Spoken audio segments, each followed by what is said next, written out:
Assalamu alaikum ve rahmetullahi ve barakatuhu. Aziz, muhterem qarindoshlar.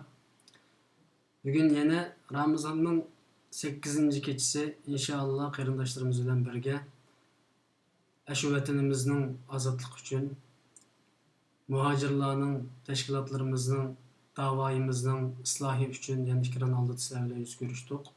Bugün qimmatli mehmonimiz hammalarning xabari bor. Bizning tariximizda o'tgan Hasanboy, Bavudunboy marhum bovularimizningki avlodlaridan birisi bo'lgan Dilyar Musaboy, ya'ni Akuku Musaboylarning avlodlaridan Dilyar Musaboy qarindishimizning ikkiroqqa keldik. Necha vaqtdan beri Sharq Turkiston yoshlar qurultiyini qurib, uningdan keyin jiddiy bir xizmat qilayotgan tashkilotningki katibi. Men hozir nimani so'zni Dilyar Musaboy qarindishimizga beraman. Dilyar Musaboy qarindishimizdan bir qancha savollar so'raldi, ya'ni qaysi shaklda tuqqan bo'ladi deb bir qancha qarindishimiz so'radi. Bu Akuku Musaboylarga nisbatan o'zining og'zidan anglayli. Undan keyin biz bugungi temamiz bo'lgan Sharq Turkiston yoshlar qurultiyi qanday xizmat qiladi, nimalarni maqsad qiladi. Bugün bu qurultayningki katibi bo'lgan Dilyar Musaboy nima xizmatlarni qilib oldi, bugungi vaziyatga nisbatan, bugun yuz berayotgan ishlarga nisbatan qanday fikrlar bor, hammani so'rab o'tamiz inshaalloh.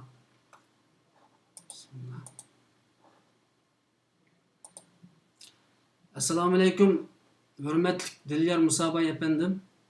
Ekranımıza hoş geldiniz. Ve aleyküm assalam. Tecelli Ustaz. Muş vaxtınız xeyirlik olsun. Sizin hem barlıq görülmen qeyrindaşlarına Ramazan iyi mübarek olsun. Allah tutan rozusunu kabul etsin. Ve aziz vatandaşlarımız Ramazan'da dualarda vatanımızı ve halkımızı unutmasın inşallah. Aldığımdan sualda Musaboy ailesiga qanday tuqqan bo'ldi deb so'radingizmi deyman.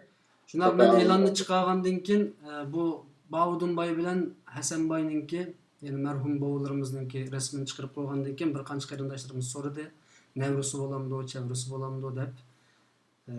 Shu o'zingizning og'zidan bular bilan qanday bir qandoshlik munosabatingiz bor, qisqacha anglab o'tgandan keyin temaga kirsak.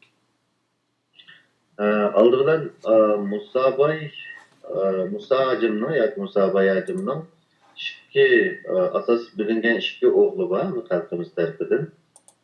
Birisi Husanboy, Hasanboy emas, Husanboy, ikkinchisi Bavudunboy. Siz rasmga chiqargan oqsoqolli kishi Husanboy bo'ldi, u cho'ng aksi. Qora soqolli kishi Bavudunboy bo'ldi, inisi. Ya'ni Akuku Musaboylar deganda Husanboy va Bavudunboy. Ben Bavudunboyning chevrisi bo'lman. Ya'ni Bavudunboy mening dadamning buvisi. Qora soqolli kishi. Rasmdagi. Yani nevrisining balasi hisoblanamiz shuna olganda. Ha, shuna. Nevrisining balasi. Allah razı olsun. Shundaqda biz temaga kiraylik. Agar qo'shimcha buni qaytib qo'yadigan so'zingiz bo'lmasa temaga kiramiz. Men hozir ekranimiz qanday chiqyapti, ovoz qanday chiqyapti, uni bilmadim. Men sizni so'zga taklif qilgandan keyin men texnik ishlar bilan shug'ullanaman. Albatta bugungi qiziq nuqta asli tunigun yo'q edi bu nuqta. Bugun paydo bo'ldi. Ya'ni İlham To'xti apandininki korrupsiyadagilarninki keyin institutga İlham To'xti institutga o'zgartganligi va bu İlham To'xti instituti munosabati bilan bir bayonot e'lon qilganligi. Bayonotda Uyg'urlarninki Chaynada, ya'ni Xitoyda yashayotgan, ya'ni Jungoda yashayotgan Xitoylar bilan Uyg'urlarninki barobar birga inoq yashaydiganligiga nisbatan yo'l ochadiganligi degandek masalalar, bir qancha masala o'tirib qo'yilibdi. Men birozdan keyin ishga kiraman o masalalarniki. Bundan xabaringiz bo'ldimi? Ya'ni buning qanday qaraysiz? Bu to'g'ri bir ishmi? Buningda sizning so'zingizdan javobingizni olayman. Aldıdan bu programmaga qatnash nimasini o'rinlashtirgan ki mana Sharq Turkiston yoshlar qurultiyi va yaqinda Sharqiy Janubiy Osiyoda bo'layotgan ishlar, virusning ta'siri qatorliq nuqtalarda so'zlashmoqchi bo'lgandim. Men shu nuqtalarda alayda to'xtalmoqchi bo'lgan. Tushunigimmi, shu siz degan temadagi g'ulg'ulalar va uningga qarata inkaslar mening qo'lqimga keldi. İlk nimadimi to'g'riladim, sosyal medyadami ko'rgan bo'ldim. Endi buni birinchi savol qilib sordum. Tamam. Endi İlham To'xti meselesida, ya'ni İlham To'xti apandining Sharq Turkistonliklarning haq-huquq meselesida men udullam, to'shqalam javob bersam, 3 nuqtaga diqqat qilish kerak deb qarayman men shaxsan. Birinchisi, İlham To'xti apandi vatanning ishchilik qilgan da'vo bilan bizning vatanning sirtida qilgan da'voning biroz farqi bo'lishi kerak. Chunki İlham To'xti apandimga Beyjingda o'tirib Sharq Turkistonga mustaqillik deyish fursati yo'q, ammo bizga bor. Bu bir. İkincisi, İlham To'xti apandining ideyasi deb hozir o'tirib qo'yilayotgan temalar İlham To'xti apandim 2009 yildan keyin qo'ygan ideyalar. Ya'ni u vaqtida lagerlar ochilmagan. O vaqtida milyonlab qizlar bosqinchilik uchirmagan.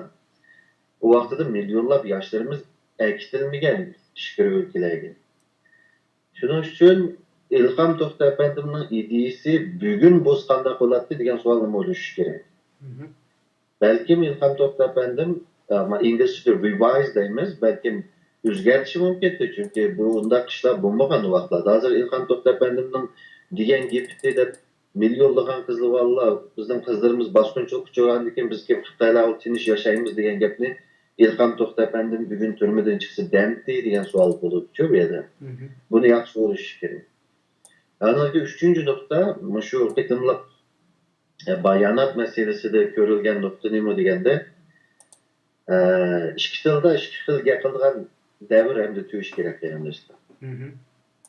Uyg'urchada bir xil, inglizchada bir xil, burun bunun bir qancha misollari ko'rilgan, o davr hamda tugidi. Misolga biz İlham To'xti apandining qarashi shundoq, shuning uchun biz bu yo'lda mangimiz desa, uni Uyg'urchadami o'xshash deyish kerak. Uningda ansaygan qo'qaydigan ish yo'q. Uyg'urchadami o'xshash yozilsin, o'xshash desin yani. Men inglizchasini ko'rdim. Ya'ni ikkisining orasida farq cho'ng. Mening bu temadagi qarshim shu 3 nuqta. Alayda diqqat qilish kerak. Birinchisi, İlham yana bir ta'kid etay, buni aniq bo'lsin, ya'ni bizning mening va Sharq Turkiston yoshlar qurultayining maydoni. Birinchisi, İlham To'xti apandi Xitoylar bilan birga yashaymiz va Xitoy qonuni uchun masalani hal qilaman deyishga majbur, chunki u Beyjingda. İkincisi, İlham To'xti apandim u ideyani o'tirib qo'ygan vaqtida bundaq qirg'inchilik, bundaq lagerlar, bundaq zavodlarga qul shaklida yo'tkalmagan deb Uyg'urlar. Yo'tkalganmizmi? Hozirgidek ig'ir emas, yani bu nimaga qizlarning yiniga unda Xitoylarni akirib yotqizib qo'ygan ishi yo'q deb o'ylayman. Bunga diqqat qilish kerak. Andiki uchinchisi, ikki xil tilda ikki xil gap davri tugadi qarindoshlar. Buni unutmanglar. Chunki hozir yoshlarning hammasi hamma tilda o'qiy oladi. Ikki tilda ikki xil, hatto fransuz, yolg'iz inglizcha emas, fransuzcha, germancha, boshqa tillardami e'lon qilingan narsalar Uyg'urcha bilan o'xshash bo'lishini umid qilamiz. Barliq tashkilotlarning hammasidan.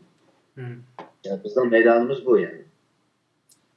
Yani siz qabul qilamsiz yoki sizlarning tashkilotingiz qabul qilamdi Uyg'urlardan Xitoylarningki inoq yashab Xitoyda barobar yashash masalasini? Sharq Turkiston yoshlar qurultayining maydoni biz chet eldagi Xitoy demokratlarini tanımaymiz. Ularni bir ishtaldim o'tdamaymiz, chunki ular demokrat emas bizning qarshimizda. Biz hech qanday Xitoy demokrati va yoki Xitoy shunday Junqa demokratiyalashsa, sizlar Junqadagi bizning kichik hukumat metodidagi shu kallı zihniyatidagi Xitoyning hech qaysini tanımaymiz va ularni bir ishtaldim o'tdamaymiz. Bizning maydonimiz bu. Endi boshqalar agar ya biz Xitoy bilan birga yashaydik va yoki bo'lmasa shunda deb turib biz siyosat o'ynaydik. Men unda deb turib siyosat o'ynay olishiga ishonmayman rasman desam. Chunki hozirgacha deb turib siyosat o'ynash urinishlari Xitoylarning foydasiga g'alaba qildiki, biz hech qachon chet eldagi demokrat Xitoylarni foydalanib bir narsaga erishgan narsani shaxsan men ko'rmadim o'tgan 15 yilning ayog'i. Hı hı.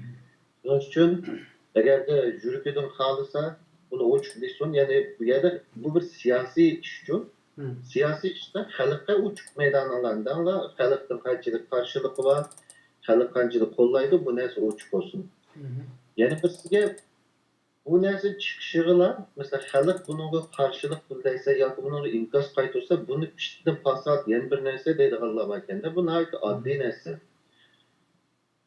Bir material ikki xil tilda ikki xil chiqqanda bunga qanday inkos qaytarishni xalqqa o'rgatmaymiz. Xalq o'zi biladi qanday inkos qaytarishni. Xalqning oldiga chiqib, afandilik qilib, ma ishqa bunday inkos qaytarsa demaymiz, ya'ni bizning maydonimiz. Endi Xitoy demokratlarga yoki Xitoylar bilan birga yashandik deganda, Sharq Turkiston Yoshlar qurultayining 2-moddasi, nizomnomasining 2-moddasi biz mustaqil, demokratik Sharq Turkiston Cumhuriyeti qurish bizning maydonimiz. Biz u Xitoylar bilan yaxshi qo'shni bo'lib yashaymiz, ammo bizning zaminimizni tajovuz qilishdan to'xtash kerak va chiqish kerak. Bu bizning maydonimiz. Yani Uyghur teşkilatlarınca aşındak mesela İlham Tohti üniversitet nimeninki hazırkı kurulgan gruppununki bu 2-3 yılın aldığı kuruldu menimce. Obdan yaxshi xizmat qildi. Herhalde bir qancha mukofotlarni olgan bo'ldi. Ammo ularninki nizomnomasida u turli masala borki, hozir biz degandek Xitoylar bilan biz barobar yashasak bo'ladi degandek. Bundaq tashkilotchi bu tashkilotga nisbatan ittifoqmi? Endi siyosiy nimada, maydonida her türlü nimalar chiqishi kerak bizdan. Her türlü ideyadagi tashkilotlar. Bu ba'zileri yumshoq o'ynaydi, ba'zileri qattiq o'ynaydi degan siyosatning bir qoidasi bo'ladi. Ammo shaxsan biz Sharq Turkiston Yoshlar qurultayining qarshida biz bu qurilgan tashkilotni yoki Uyg'urlarning ichidagi hozir tashkilot qurdiganlarning bu yerga kirib buni qamlashtirib ma'nolaydiganligiga ishonmaymiz. Bu bir xatarlik ahvol. Chunki bundaq Xitoyga masalan bunday deb tushundirishi mumkin buni. Biz Xitoyga eng yumshoq yo'lni sunamiz. Xitoy buni rad qildi. Shuning bilan biz mustaqil bo'lishimiz kerak degan shaklda rad qilishi, buni bundaq tushuntirishga tirishishi mumkin. Chunki siyosatda shundaq narsa bor. Yaxshi saqchi, eski saqchi deymiz buni. Yaxshi saqchini o'ynab, mana sunduq, lekin sen qabul qilmading deyishi, biz mushtaq qilmoqchidik deyishi mumkin. Ammo yildan o'tganda Ahmadjon Fidoyi apandimning 2019-yillik bir programmasiga chiqqan Anvarjon apandim o'zining Amerikadagi bir Xitoy demokrat ayoldan, ya'ni ND'ning pulini Xitoy demokrat ayoldan olganligini aytibdi, ya'ni ochiq programmada. Ya'ni agarda siyosatni yumshoq, eski, qattiq, yumshoq yoki yaxshi eski saqchi o'ynayman desam, iqtisodiy jihatdan bog'lanmaysan. Chunki aytugin yanolmaysa kendinga. Xitoy demokratlardan pul oldik, undan keyin biz buni yumshoq, eski, yomon o'ynaydik desa, bu to'g'ri maydonda. Buni gapni ochiq qilish kerak-ku.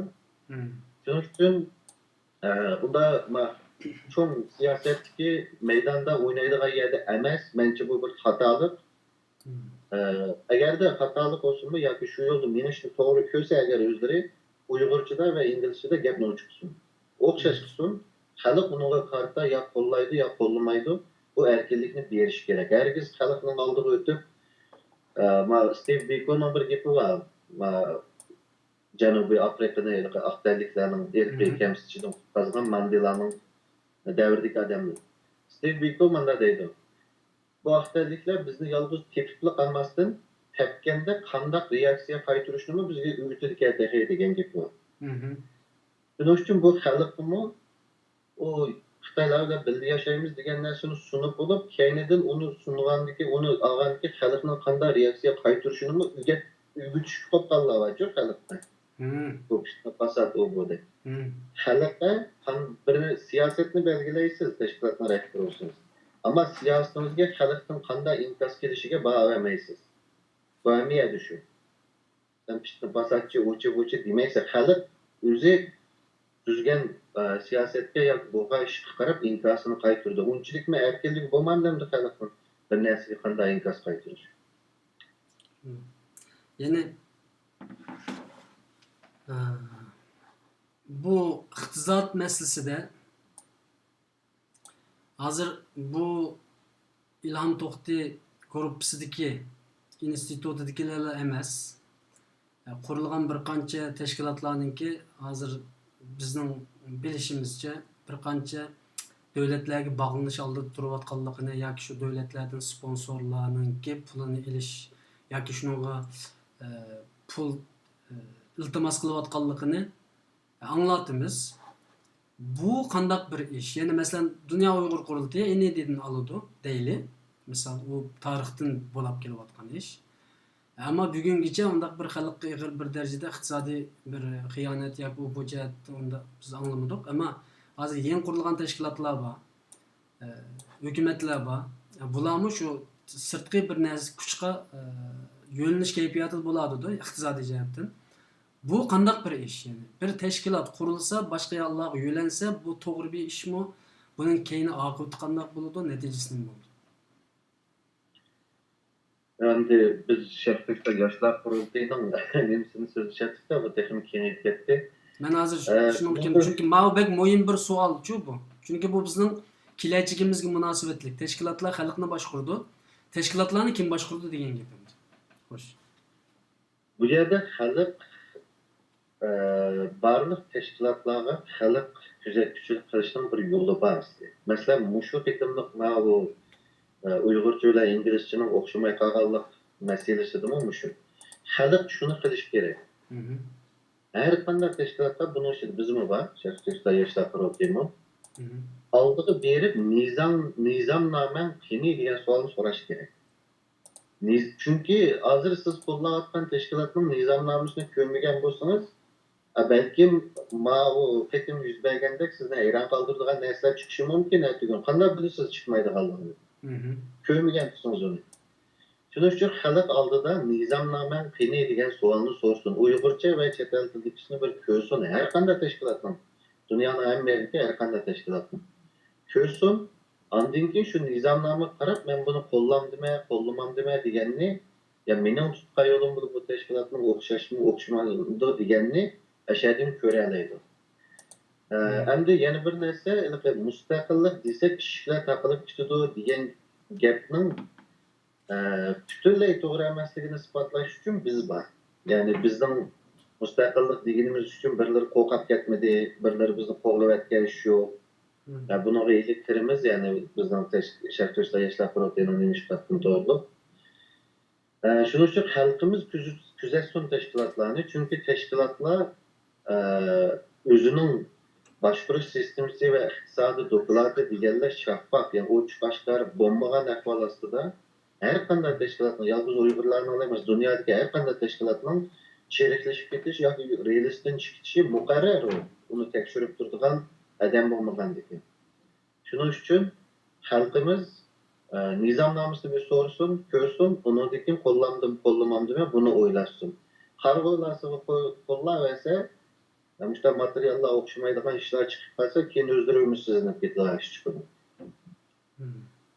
Yani sizlarning nizomnomalarni yoki bu tashkilotning nizomnomasini kelar qitimda oshkorlaymiz deymi bilishimcha yoki Biz nizomnomamizni tarjim qilib, ya'ni bizning Sharqlikda yoshlar qurultayining nizomnomasining farqi nima deganda, biz yolg'iz nizomnomani yozib, Uyg'urcha yozib qo'yapmaymiz bir. Biz uni ingliz tilida yozyapmiz. Ikki, uchinchisi biz uni bir qonundan o'tkazyapmiz. Ya'ni bir davlatning qonundan o'tkazyapmiz degan gap, nizomnomaning ichidagi har bir modda shu davlatning qaysi qonunlariga munosabatli. Qaysi qonunlar bilan bu modda xilof qilganlarni jazolamaymiz biz shu davlatning so'tiga berib turib degan shaklda. Shuning uchun Sharqlikda yoshlar qurultayining nizomnomasi ham Uyg'urcha ham inglizcha ochiq to'rbekat qo'yiladi va uning qonundan o'tgan bir qonuniy kuchi bo'ladi. Bu muhojiratdagi Sharqlikiston tashkilotlarining ichida tunji qitim bo'ladi ish bu. Qolgan ish tashkilotlar bunday ishni qilib boqmagan. Bizden hazır u qaysi bosqichga keldi desek, nizomnoma inglizcha tarjim qilindi. Tercih kılaman ki mağazır Xitayning virusi sababli biraz nimalar to'xtalib ketdi bu ishlar. Hukumat organlari olsun. Şuna o qonundan o'tish bosqichida. Qonunda o'tgan vaqtida bu Sharq Turkiston yoshlar qurultiyining nizomnomasi kim xilop qilsa, uni biz sotlay oladigan qonuniy kuchi bo'ladi uchun nizomnomaning. Bizning maqsadimiz bu. Allah razı olsun. Bundaqda sizninki teşkilat ne? Yani ötkende bir programma qildik, nurg'un savollar tushdi. Unga javob berilgan bo'ldi. Tashkilotning tarixida biroz to'xtalgan bo'ldik. Ammo yanilam bu jiddiy bir holatga ketyapmiz hammaydan unutib qolgan qarindoshlar bo'lishi mumkin. Tashkilotning qurilish jarayoni qisqacha bir devasak, chunki hozir qarindoshlarimiz aktiv holatda bu tashkilotni tanishni, bilishni va qatnashishni istaydi. Qisqacha bir shaklda tashkilotni tanishtiramiz.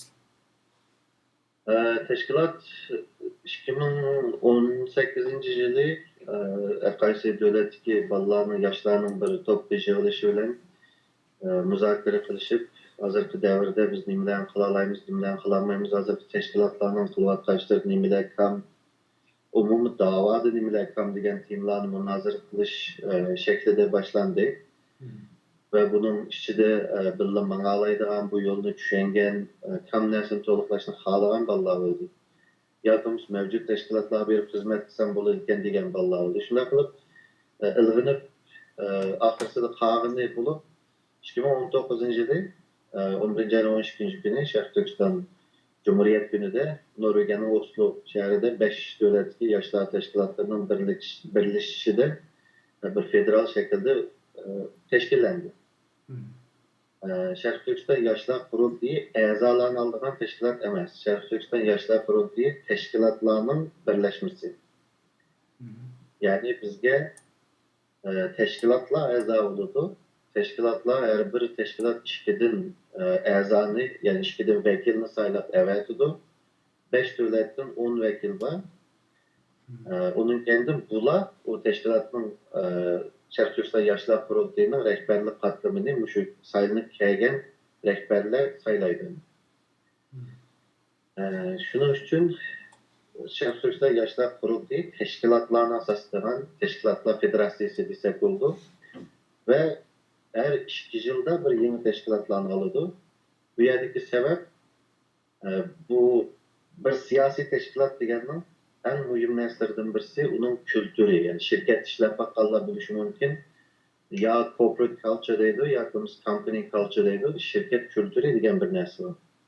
Yani yeni kirgan xizmatchida shu shirkatning qanday ish qildiganligini ko'nish jarayon bo'ladi shirkat kültürüga. Shuni bizdanmi Sharq Turkiston yoshlar qurultiyining 2 yilda bir tashkilotlarni olamiz degan vaqtimizda ba'zi qarindoshlar nima uchunligini so'raganlar oldu. Bu yerdagi maqsad biz Sharq Turkiston yoshlar qurultiyining kültürünü shakllantirish oldingi 2 yilda. Keyin qo'shilgan tashkilotlarni bu kültürning ichiga akirish, ya'ni biz qanday ish qilamiz, xizmat jarayoni qanday bo'ladi, bu yerda ixtiloflar qanday hal qilinadi degan shaklda bu kültür yaratish kerak ekan. Shuning uchun 2 yilda bir tashkilot olamiz dedik. Sharq Turkiston yoshlar qurultiyi o'tgangi Cumhuriyet bayramida qurildi ve 5 a'zosi bor hozir. Yani nimada heyette ve teşkilat 5 teşkilat a'zoyinglar bor. Heyetning o'zidichu. Yani a'zo tashkilotdan 5 var. Bu Sharq Turkiston yoshlar qurultiyining ipmanda heyet komitesi mi? Yani biz icraiye komitesi deymiz. O yerda 5 adam var. Xo'sh. Bundaqda tashkilotningki qurilishi jarayoni to'g'risida bak ishkillab kirmasakmi?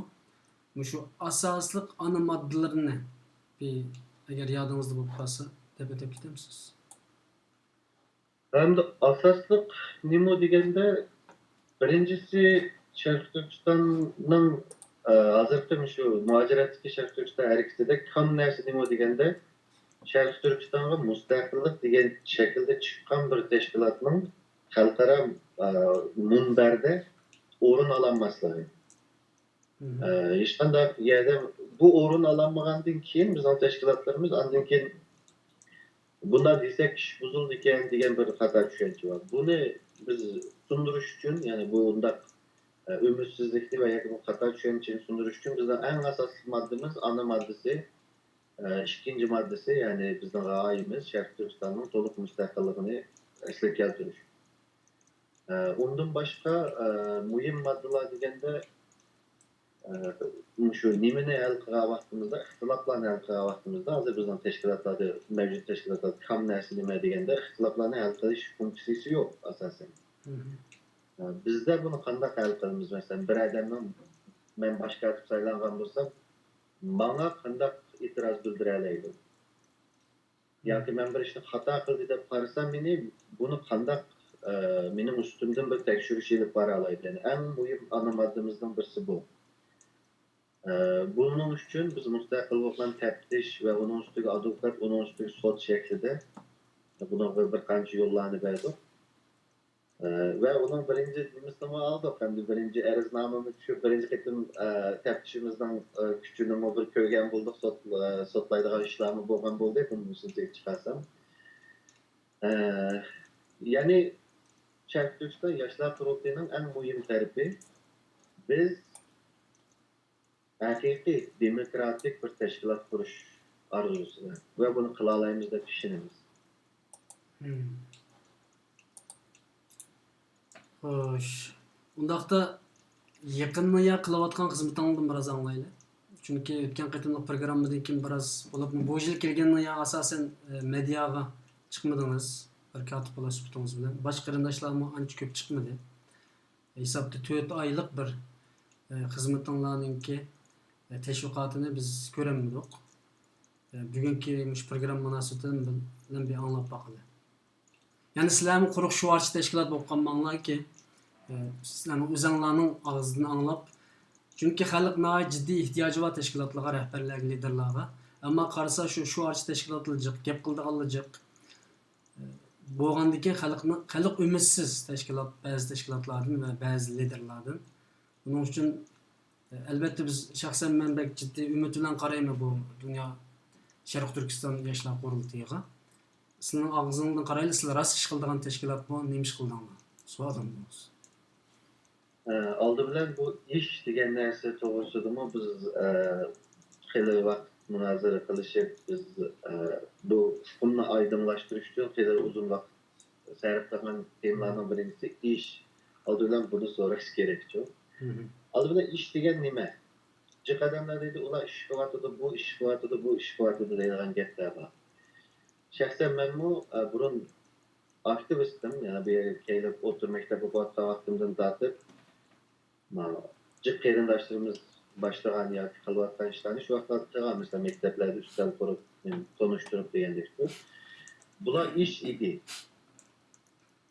Ondan keyin ish qilamiz degan vaqtida men keyin bu 10 yil, 15 yil o'tgandan keyin men shuni his qildimki, bu ish degan narsaninki bir qancha turi bor ekan. Birincisi faqat foydasi yo'q ish. İkincisi azroq foydasi bor ish, uchinchisi jiqroq foydasi bor ish degandek. Ya'ni ish degan narsaga diqqat qilish kerak ekan. Biz asosan ancha bek foydasi yo'q ishni jiq qilar ekanmizda, ya'ni qo'shtirnoq ichida ish ekan u biz uchun. Şuna biz Sharq Turkiston yoshlar qurultiyini bir yer kelgan vaqtimizda sizmi bilgandek, mayli Gollandiyadan bo'lsin, mayli Amerikadan bo'lsin, bu tashkilot qo'shilgan bolalarning 15 yoki Amerikalik bolalarning 20 yilga yaqin nimasi bor. Tajribasi bor bu da'voning ishchiligi bolalar. Shuning uchun biz buni so'zlashgan vaqtimizda bizda ish degan narsa nima bo'ladi, qanday bo'ladi degan shaklda biz buni xulosalab qoldik bilan bir ish degan narsaning hukmini bir aniqlashtirdik. Biz şunun için 4 xil nimada ish qilamiz. Yani ish deganimiz. 4 eqim. Bunun birincisi ishki, ikkinchisi tashqi, üçüncüsü ideologiya. Buni so'zlab keldim. Nimada? Men hammasini bundan aşmasdan bir misol berib o'tib ketay. Mesela ishki ishlarda biz oldi bilan o'sha ishki tashkilotning qandaq bir turalaydiganligi, qandaq bir muntazam shaklini ala oladiganligini aşını bir qamlashtirsa, yani tashkilotning sistemasini yaratib olsak, bu eng chong ish bo'lganda ishki ishda. Ancak ishki ishning yana bir nimasi, qandaq qilib bir sistemli ve kesbi şekilde başka teşkilatlarla hemkarlaşa alayımız. Bu yerda bir misal versek, biz qurilgandan keyin o'tgan 4 ayda biz Sharq Turkiston muaciratidagi eng muhim akademiyalar ve institutlar bilan hamkorlik, rasmiy bir kasbiy hamkorlik o'rnatish uchun bunga tirishdik ve birisi bilan hamkorlik o'rnatish oldida ve bunu sistemli holda elib boradigan ba'zi bir xizmatlarimiz bo'ldi endi. Bu ayrım. Hem de tashqi ishlarga kelgan vaqtida bu yerdagi ish nima deganda, bu yerda ba'zi bir davlatlar bilan ko'rishishlarimiz bo'ldi, ba'zi bir parlamentlar bilan bo'ldi. Xalqimiz shuni ishonsin, bizni Sharq Turkiston mustaqillik deyotgansizlar deb qo'llayotgani bo'lmaydi. Tamam. Yani bu narsaga ishoninglar. Bunun biz hozir dastlabki aloqa, dastlabki to'g'ri bo'lganligi uchun bu yerdamizda ichib qilishga bo'lmaydi. Bo'libmi mana Xitoy virus sababli jiq narsalar kechikib ketdi, jiqyalar taqilib ketdi degandek pek unumli bo'lmadi bu butun dunyoning hamma ishi. Ama hozir sizlarga deyoladiganimiz, Sharq Turkiston yoshlar qurultiyi sistemli holda hem ishki, hem tashqi, hem ideologiya jihatdan degandek sistemli holda harakat etib bormoqchi ve hozir uning oldini ve dastlabki qadamlarini besib bo'ldik. Bunun negizini belki bir iki haftadan keyin ko'ramiz. Ishki hem tashqi jihatdagi hamkorliklarimizdan bir misolni tunjisi bo'lgan vaqtida biz ko'rsatamiz, yani biz. Ama şunu ishoninglar, biz birisini berib ko'rishib, qo'lashib ko'rishib, ma'noda ko'rishdim deb rasm chiqarmaymiz. Biz uni natijasini aniqlab chiqaramiz. Yani rasm tabirini.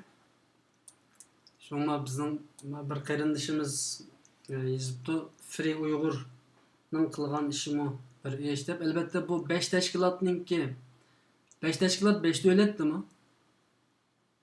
5 tashkilot 5 davlatda albatta. Ularning aziz umumiy şeklini dediniz değil mi?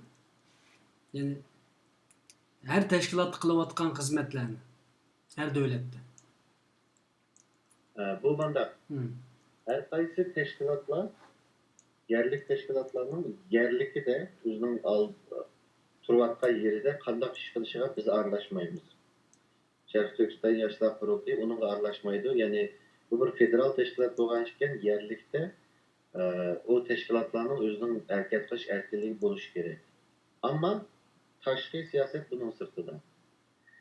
Yani yerlikdagi teşkilatlar tashqi siyosatni belgilagan vaqtida, chunki biz hozir Sharq Turkiston davosini qilayotganda eng muhim narsa biz xalqaroliq tilimizni bir yerga kelib o'xshash gap qilishimiz kerak.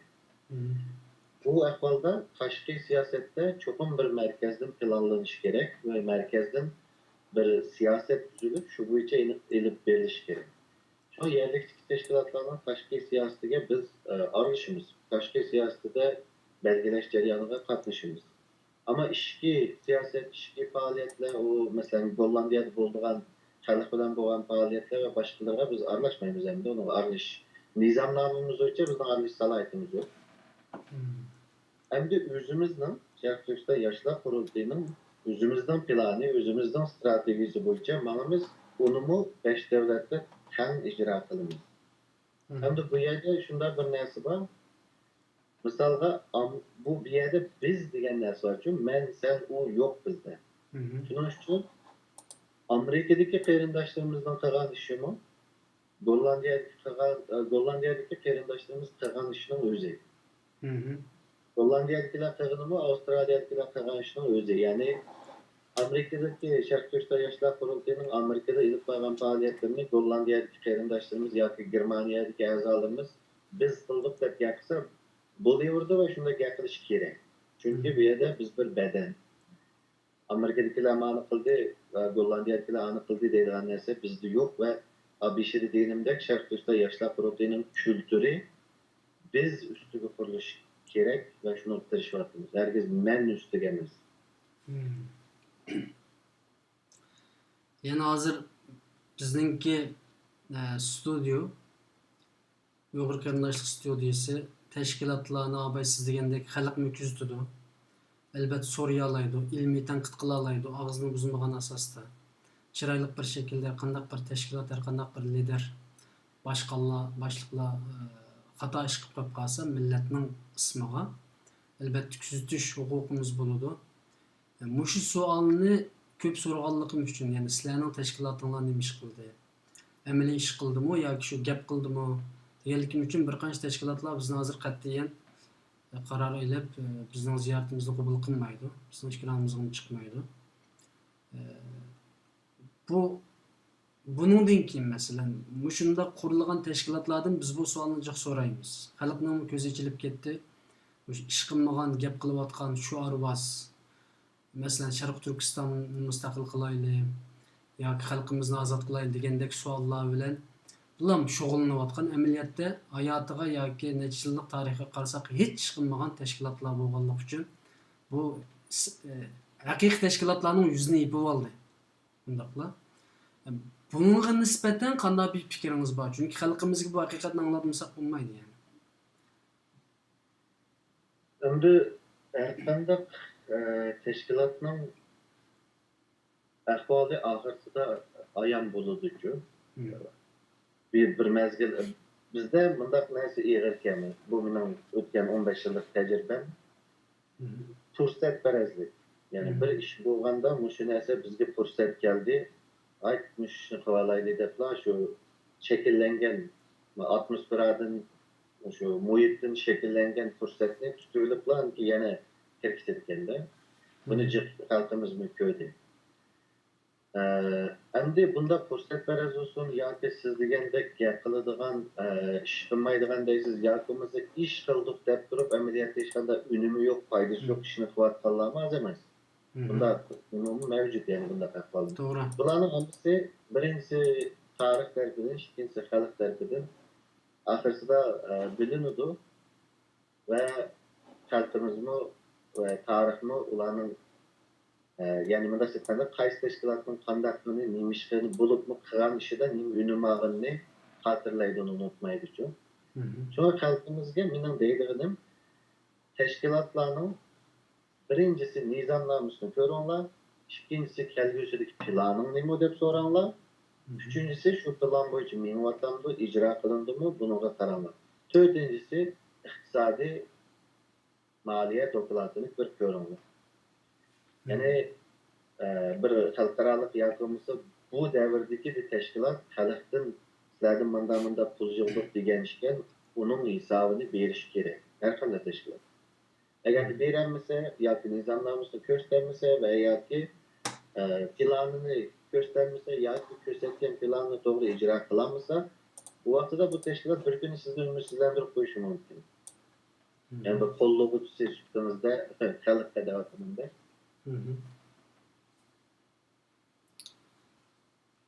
Yani bir tashkilot qurilsa, uningki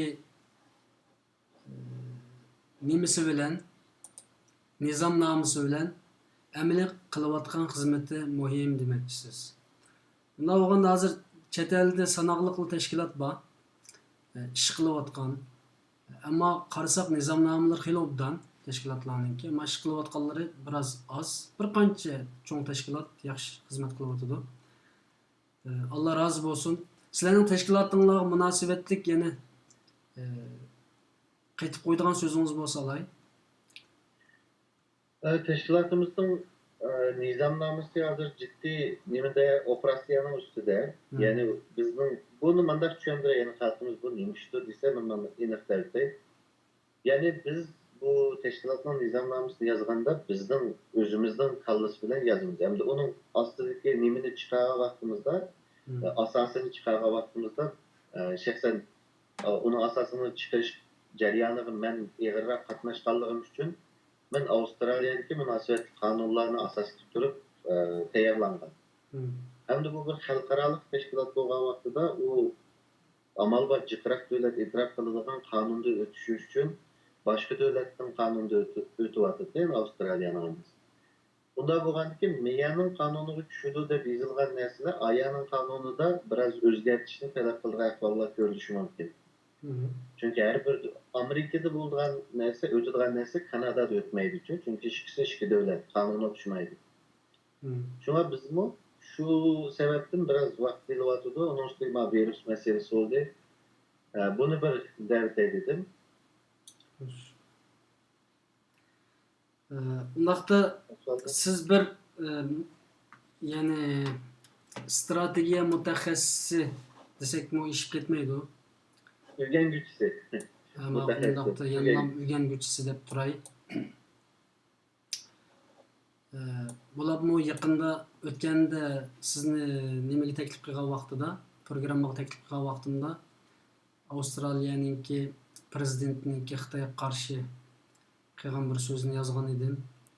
Xitoyga qarshi jiddiy bir qarshilik ko'rilyotidi Avstraliyadami. Uningdan boshqa Sharq Janubiy Osiyo, o dengiz tavallikida jiddiy o'zgarishlar bo'lyotidi. Chunki bugunlardan urush qildi, Koreya bilan, Shimoliy Koreya bilan degan gaplar chiqdi. Kim Jong Unning o'lganligi masalasi chiqdi, ammo buni dalillayolmayapmiz. Cho'ngroq bir o'rinning bir dalillik nimasi yo'q. U tarafdan tadqiqotingiz davomlashyaptimi? Tabii biz turuş borunumuz Avustralya boğallık için biz asasen Şarkı Janubi Asya'ga turumuzdan bulup da vakialarga. Bu yerga kirishdan burun men birinchi Kim Jong Unning o'lganligi to'g'risida xabarlar va u yerga Xitoylar kirgan degandek ishlar oldi. Men bu yerda munosabat qilganlik uchun bir narsa qo'shib o'tay. O'sha Xitoy demokratlarining degan gaplariga pek aldirab ishonmaydi.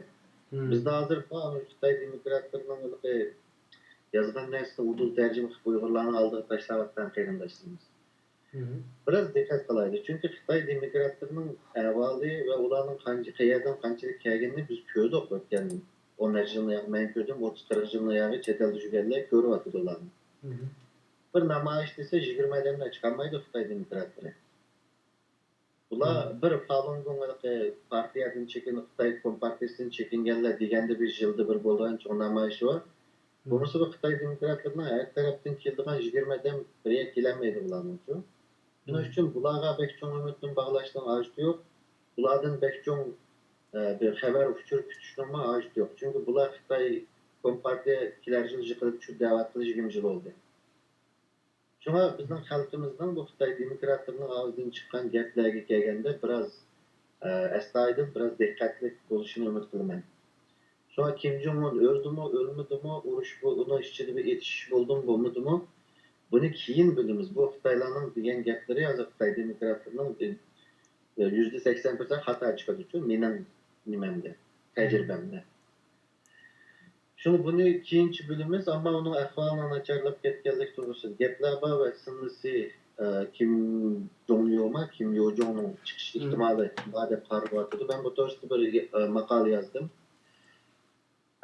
Endi nimaga kelgan vaqtida bu Shimoliy Koreyadan emas, butun Sharqiy Janubiy Osiyoni aytimi qizib ketdi hozir. Qizib ketganda Amerikaning bir nima yeri, burunga o'xshamaydigan yeri, Xitoy virusi sababli Amerikaning aviamatkasi Guam harbiy bazasida to'xtatib qo'yildi. Mushu 90-yillarning oxirisida Tayvan bilan bo'lgan bir Xitoyning orasidagi, ya'ni Xitoy Tayvanga hujum qilmoqchi bo'lganda Amerika aviamatkalarını evetip bir meyli gösterip koygan iş parça. Bu kıtım Amerika'nın aviamatkisi Guam'da toplaqılıb ve bu Tayvan boğazıga en yakın boğan Amerika'nın aviamatkaları Japonya'nın Okinawa'da. O 1500 mil jiraklıktan o meydandan. Ancak keyin bu Guam'daki aviamatkalar olsa 2000 deniz mili jiraklıktan. Şuna hazır okşumaylığa yeri ama yazgan makalamda okup bakallar olsa köygen buluşu mümkün. Aviamatkı yok, bu amfibiyas hücum parkı davet vatıqda. Bu amfibiyas hücum parkı degen bir 6'dan 13'çe ayrılan toşuyalaydıgan aviamatkı emas, fakat kichikroq bir park aviamatkı qaraganda kichik. Evet vatıqda. Bunu evetkende hazır Amerika'nın parkının sonu 3, Avustralya'nın bir parkı bilen 4 parkı hazır Xitoyninki her bir park sanırım dehşetse cık parkıda karşılaşmadığı için bu cık haqiqatçılarının karşışı Amerika'nın Xitoyga karşı en aciz aldı kelişişke bu hazırlıkça. Şuna bu rayonda biraz kızışma Xitay Amerika'nın to'mirini tutup yani qanday inkas qaytirdi deb ba'zi bir hareketlarni qilyotidi. Bununla karşı hem de Avustralya, Vietnam, Malaysiya bilan qarshi qarshi keldi. Filippinning bir belirtchi parkini cho'ktirib etdi Xitoy shu 4-5'ida. Çünkü bu rayon kızıp ketyapti endi. Bununla Sharq Turkistonliklar alayda diqqat qilish kerak deb qarayman bu rayonga. Nağın bu tüngünlerden çıkıvatkan bu urushqa kirdi, urushyapti. Xitoyning 700 askerini görüp kelyapti. Kim Jong-unni o'ltirganligi, Xitoy zaharlab o'ltiribdi degandek gaplar. Bu o'rinsiz gaplar ekanda. Ben Xitoy demokratlarının gapiga eng oxirida tushunmayman. Men ishimda eng oxirgi manba Xitoy demokratlari. Onundan başka yanılıklar çok. Mavu siz cevap verişten burun ma bir gapimde olay. Herhalde bugün mavu sistem bazı qarindoshlar kiremepti. Men ma YouTube'da mı okşaş şekilde naq meydan beryapman. Kiremmegan qarindoshlar YouTube'ga Hüseyin Tecelli yoki Uyg'ur qarindoshlik studiyasi deb yazsa naq meydandan YouTube'dan hozir ko'ryapti nurg'un qarindoshlar. Facebook'dan bo'lyapti ama Facebook'ga kirishda qiyinlayotganlar bor ekan. Nima ish bo'lganini men bilmadim. Belki şu uskunlarimizdan chiqqan chatoq bo'lishi mumkin. İnşallah o'shlab ketadi vaqtcha siz javob bergich yana sistemaga qarab tanishishga mumkin. Ammo jiq qarindoshlarimiz ko'radi, bir qism qarindoshlar kiramay qolibdi. Xo'sh. Undaqda sizning bu 5 tashkilotga nisbatan hozirgi 5 davlatga chechildi. Uningdan keyin shu qurilib, mush oraliqda hozirgi Xalqaro Uyg'ur tashkilotlar birligi deb bir tashkilot qurildi hisobda. Undan keyin Dunyo Uyg'ur qurultiyi bor. Bu tashkilotlar bilan bo'lgan munosabatinglar va boshqa tashkilotlarga ichib etgan siyosatinglar, ya'ni ular bir tashviqotinglar ichki tarafdan bo'ldimi? Tashkilot bilan munosabatinglar va xalq bilan bo'lgan munosabatinglarni biroz to'xtalib bergan bo'lsangiz. Biz Sharq Turkiston Uyg'ur tashkilotlarining har qandaqiga biz o'choq. Har qanday tashkilot bilan biz hamkorlashimizni project by project deydi. Har bir loyiha ustida hamkorlashimiz va bizning rasmiy shaklda yezib plan loyihasini biz avatgan tashkilotlar bo'ldi. Ulardan birga hamkorlashimiz deganlar bo'ldi. Hamkorlash May Turayli deganlar bo'ldi. Yani bu project May Kings deganlar bo'ldi. Shuning uchun bizning her bir teşkilatta bizning meydanımız o'xshash, biz hamkorlashib boramiz. Endi boshqa tashkilotlar bunga qanday qaraydi, qanday bo'ldi? Balki jiq tashkilotlar bizning shaxsan o'zimizning Sharq Turkiston yoshlar frontining ishchidagi kishilarni bizning qarshimizda balki ba'zi tashkilotlar bizda bir sinab haqqisi bor bo'lishi mumkin. Ya'ni bular chiqdi, nima ish qila oladi, harakat qila oladi, avval bir narsa qilib boqsin deb. Kutayotgan bo'lishim mumkin. Kutayotgan tashkilotlarni unda qilganimi to'g'ri. Chunki bir tashkilot qurildik deb chiqsalar biz hamkorlashib qilamiz deb o'ylashim to'g'ri. Chunki biz sinalishi va sinabdan o'tishi kerak bo'ladi yana tashkilotlarni. Uningga biz o'zimizga ishonamiz. Sinabdan o'tib qolmasdan yana boshqa tashkilotlarimiz bilan hamkorlashib ketalaymiz deb qaraymiz. Yani bu qurilgandan keyingi nimanglar? Ular bilan bo'lgan aloqanglar. Shuni so'ramoqchi. Teşkilatlar bilan aloqamiz bor. Bo'libmi nimalar bilan akademiyalar bilan biroz qo'yib aloqamiz. Chunki biz yoshlar tashkiloti bo'lib chiqdik. Yoshlar tashkiloti bo'lib chiqqan vaqtimizda bir xalqaro tashkilot uchun kerak narsa o'rtaq aql bo'ldi. Her qanday xalqaro tashkilot uchun. Shuning uchun bizning akademiyalar bilan, akademik tashkilotlar bilan yoki institut va akademiyalar bilan hamkorlikqa ehtiyojimiz bo'ladi beshida alayda muhim darajada bo'ladi. Shuning uchun biz hozir eg'irlikni asosan institutlarga va akademik nimalarga berdik organlarga. Chunki bu yerda bu bir teşkilatın kuruluşunun asasıda ve qanday harakat qilishinin asasıda en aslında bilimga tayangan bir asas bo'lishi kerak. Bununla yordam qila oladigan ve bununla bizga jiq yordami bo'ladigan ve bizden ihtiyoch his qilgan taraf hozir akademiyalar. Shuning uchun ular bilan hamkorlashishga biz kuchayapmiz hozir. Başka teşkilatlarning mesela Avustraliyadagi ba'zi bir teşkilatlar bilan aloqamiz bor.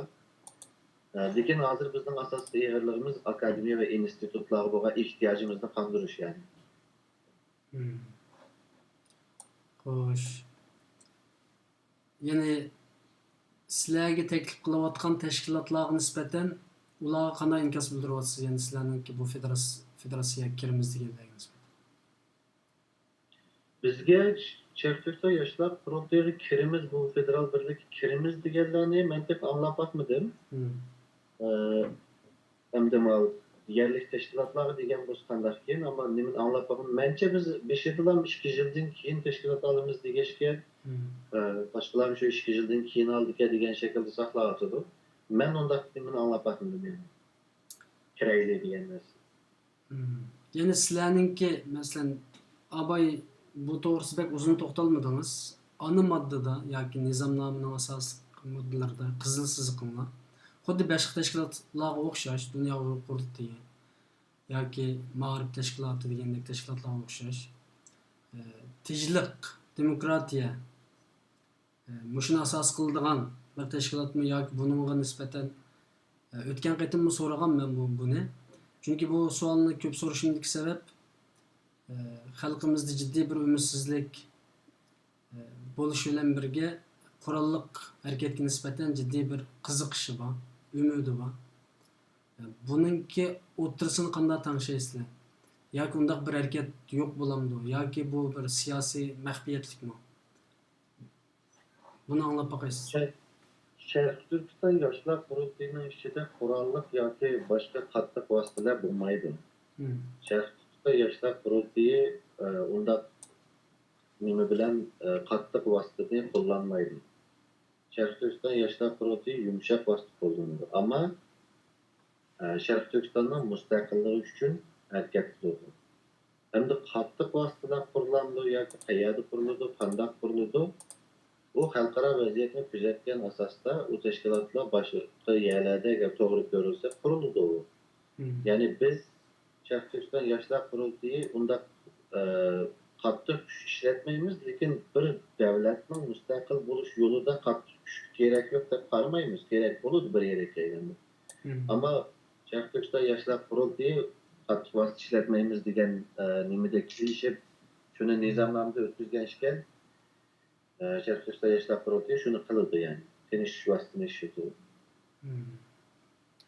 Allah razı olsun.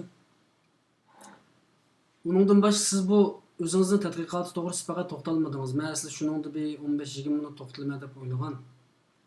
Ya'ni bir xalqimizga umid bergidek bir shaklda u yerda harakatlar bo'lib qilish ehtimol bo'lamdi agar harakatlar bo'lib qolsa. Bu shu oldimizda nima ish qilamiz degan masalaga nisbatan zodi liderlarda, sizlardek tashkilot boshliqlarida ochiq bir narsa az anglatma yoki balki bu vaqt masalasi edi.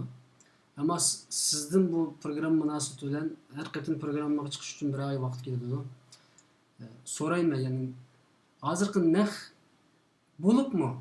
O'tgan qatimlik programmadan so'radim bir kishidan. Hozir virus chiqdi, xalqaro vaziyat biz tarafga qarab qaydi. Xitoyga nisbatan butun dunyo qarshi keldi. Ammo Uyg'ur tashkilotlari va Uyg'urlar uyga sonlab qilishimiz o ikkinchi bana bo'lishi mumkin. Çünkü Avrupa'da asasen talağa çıkalayımız şahslar için. Köp devletler talağa çıkalayımız. Türkiye'de biraz nimerekken. Amerika'da talağa çıkalaydı ama teşkilatlar ve şahslar cimcit soğuk düşken taştaki çökep kettik. Bu aval buna cevap verin ki bu avalda qanday qilishimiz kerak? Ben bunu 3 nimege bölay. 3 basqıçta. Çünkü bu biraz murakkab narsa. Birinci basqıç hozir men eng oxirgi degan jumlamiz aytib to'g'ri. Ya'ni gapimning birinchi bo'ligi bu. Bu xalqning kallasida minglagan, o'n minglagan savol bor. Har xil temalar to'g'rilib, savolga to'shib ketdi kalla. Lekin bunga javob beradigan odam yo'q. Siz degandek teşkilatlar çöküp ketdi. Mening deydiganim bu xalqı rehberlik kılıman, vekillik kılıman deydigan teşkilat rehberlerinin rehberlik kıldıgan ve suallara cevap verdiğin günü bugün. Ular çıkış gerek ve xalqning suallarına cevap veriş gerek. Başını nimaning taşdan tegi tiqib olgan kun bugun emas. Bugun chiqarmagan rehberlikni inglizchada leadership deymiz. Yol başlash degan gap. Yetakchilik qilish degan gap. Bugunkida qaymoqqan kunda qilmagan yetakchilikni, o yetakchilikka erta bu xalqning ehtiyoji qolmaydi. Çünkü bugün yetaklanish kerak xalq yo'lga. Ve teşkilatning rehberleri, başları çıkılganlar çıkış gerek. Yana birisiga virus meselesini so'zlaganimizda buni biraz men ichroq analiz qilaylik. Masalan, nima bo'lishi mumkin bundan keyingi dunyo? Bu virus dunyoni biroqlam o'zgartirib turgandek turadi hozir. O'zgartirayotganda eng avval iqtisodiy yoki geopolitikalik emas, eng avval ideologiyalik buni yaratgan narsa nima bo'lyotdi desangiz, Amerikaning Xitoy buni qayoqqa ishirtiman deyotdi desangiz, Amerikaning fitrati, yani Amerikaning davlat bo'lgan asosiy narsasi hozir bir silkinishga keldi. Chunki Amerikaning sayya mulozimati g'arb davlatlarining ichida eng nachar, buni hammalar bilishlar. Chunki buning sababi Amerikadagi liberal kapitalizm. Amerikadagi liberal kapitalizm nima deganda boyvachchilar yashaydi, kambag'allar xudoyim emanet. Yani Amerika'nın nimisi bu. Fitrati bu yani. Amerika'nın DNA'si bu. Hem siz yaşarken Gollandiya olsa sosyal kapitalist devlet. Avustralya'mışım. Sosyal kapitalizm de 2007 yılında Avustralya'nın baş ministri Kevin Rudd Avustralya sosyal kapitalist devlet de şu sosyal kapitalizm diyen gapni tunç olup resmi işletken baş ministri Avustralya'nın baş ministri. Bu mesela gayri resmi işletilekte. Yani Avrupa devletleri bulup mu Skandinavya, aralarındaki Norveçya, Şvesya, Finlandiya diyen devletler dünyanın en bay devletleri ve sosyal yardım ve sayye cihetten dünyanın en aldı turulan devletler. Bundan başka demokratiya, erkinlik diyen de var. Şu Skandinavya aralı devletleri dünyanın birinci orundaki devletçi en aldılar. Hem de bundak devletler nime vaxtıda ama krizis vaxtıda her ayda xalqqa pul taqdigan yoki sayya nimisi mulozimati deganlarda bular o'zining yaxshi sistemasi bo'lg'achqa bular bu virusni kontrol qilishda qiynalmadi. Lekin Amerikada 80 milyon odamning inshuransi yo'q, salomatlik sug'urtasi yo'q. Amerikada kambag'al bo'lsangiz sizga davlat kori yo'q. O'lsangizmi kori yo'q. Bunda ahvalda bu virus urulgandan keyin Amerikadagi bu sonning uçup chiqishi milyonlarga ve 50 ming odam o'lishi bular yani oldin mo'ljallanib bo'lgan narsalar-ku. Bu virus Amerikaga borsa ish chataq bo'ldi deyotgandim nurg'un necha oyning oldidan. Shuni badi ve Amerikani bir siypab boshqa bir urdi endi bu virus. Shuning uchun hozir endi Xitoy qanday qilyapti desam, Xitoy yağandan biz Wuhan'daki narsani kontrol qilib oldik deblar, andan Amerikaning sistemasi xato, Amerikaning DNA'si xato. Shuning uchun u yerda jiq odam o'ldi. Bizning sistemamiz to'g'ri, ya'ni liberal kapitalizmga qaraganda, sotsializm to'g'ri, anki siyosat jihatdan liberalizmga qaraganda biraz davlatlar mustabid bo'lsa, biraz qattiq bo'lsa, manda vaqtlarda yaxshi kontrol qila oladi degan safsatini setyapti dunyoda. Amerika uchun bu intayin nachar bir ish bo'ldi, qamlashmagan bir ish bo'ldi. Hamda Amerikaning oldida saylan bor, Trump bor. Agarda Bernie Sanders degan yana bir odam bo'lmasa sol tarafda, Bernie Sanders nimadan chiqib qoldi Joe Bidenga yengilib. Agar Bernie Sanders chiqmagan bo'lsa, Trump qarshi uning qo'lidagi ko'zirni aytib tushunib ketadi. Chunki Bernie Sandersning da'vatini yillardan buyon Amerika xalqiga bekorlik insurans berish, bekorlik sayya sug'urtasi davolanish. Hozir virus bilan uning qo'llovchilari nihoyatda ko'payib ketadi. Ammo u yengildi. Endi Joe Biden bu kartini o'ynaydi. Chunki Obamaning davrida bular Obamacare bir narsa chiqargan shu.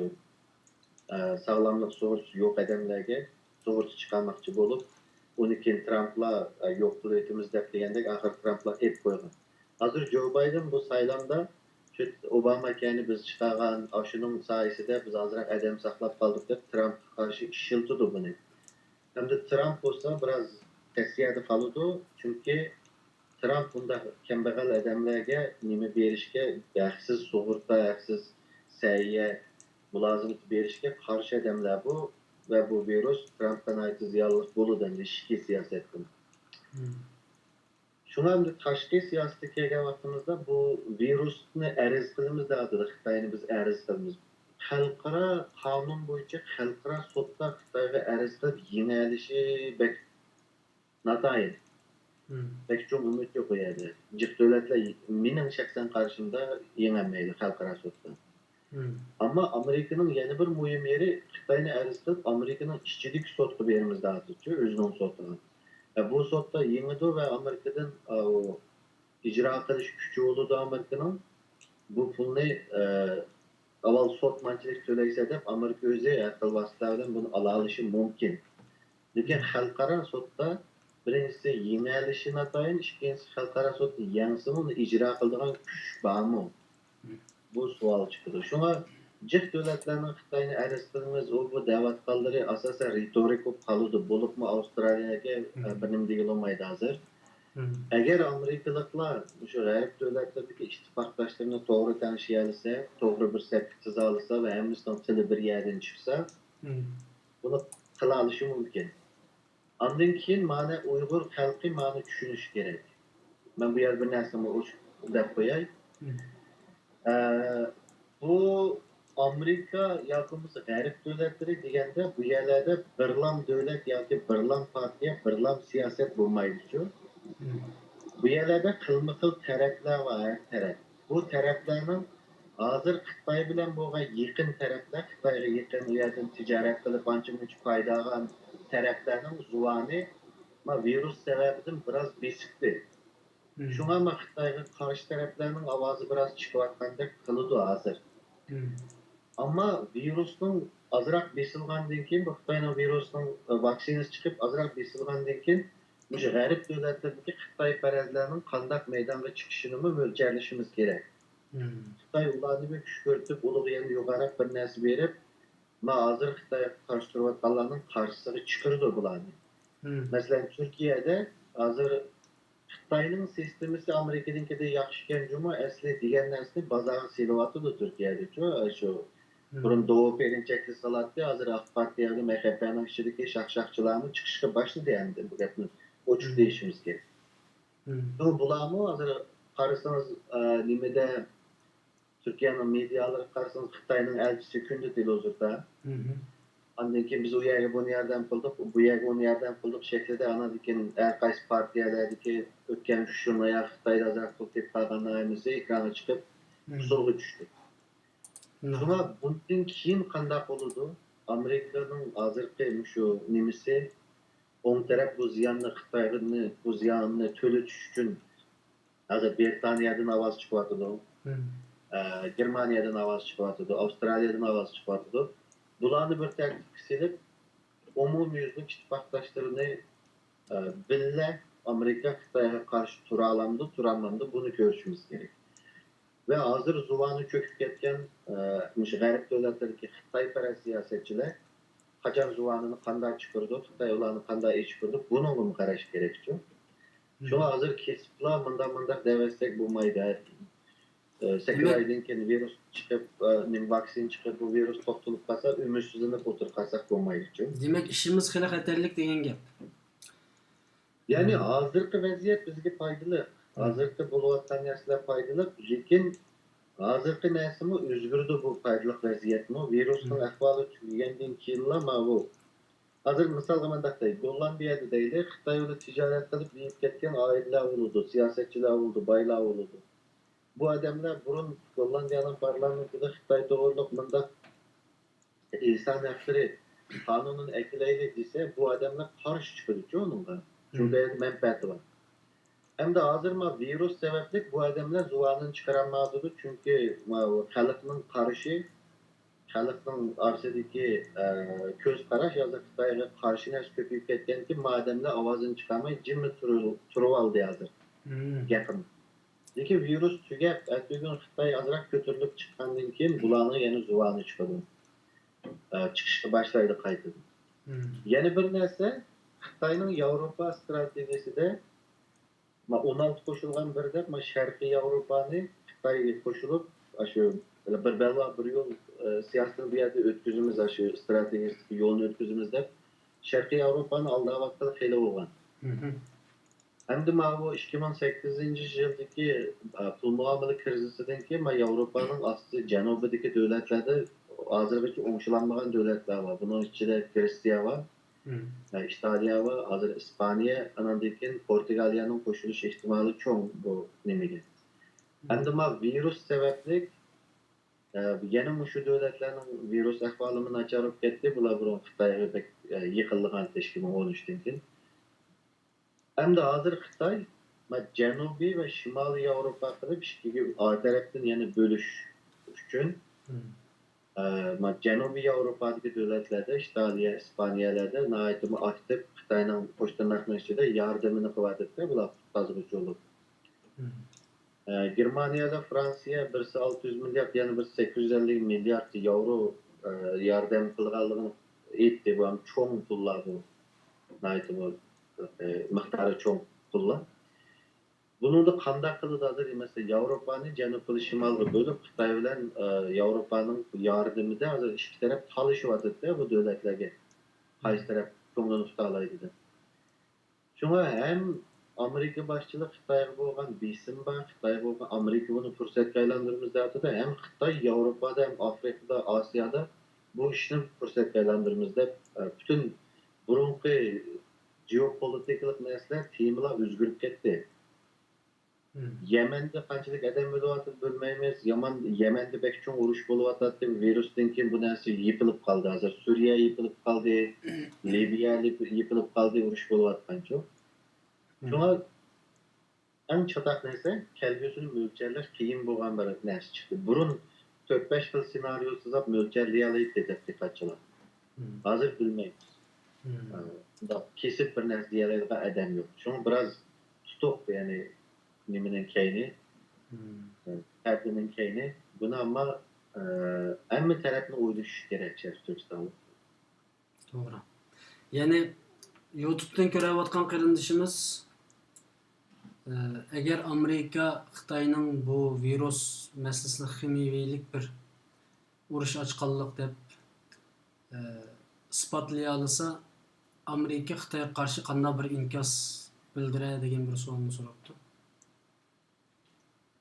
Bundaki xalqaro sudda arz qilamiz, xalqaro bir narsa qilamiz deganning besh cho'ng rol olmaydi. Chunki Birlashgan Davlatlar Tashkilotida qaror ilib bir narsa qila oladigan yer birlar, Xavfsizlik kengashi. Xavfsizlik kengashida Xitoy doimiy a'zo. 5 mangulik a'zoning birisi. Xitoy u yerda kelgan narsaga veto urutlar yo'q qilib bu daimi a'zo, ya'ni bu Xavfsizlik kengashida 15 davlat bo'ladi. Bunun 5'i mangulik, 10'u saylandi. Saylanganda siz bu yerda qaror olmoqchi bo'lsangiz, cho'qim 5 davlatning hammasi qo'shilgan 6 davlat, saylangan davlatning 6 qilib 9 davlat desa bu yerdan qaror chiqadi-ku odatda.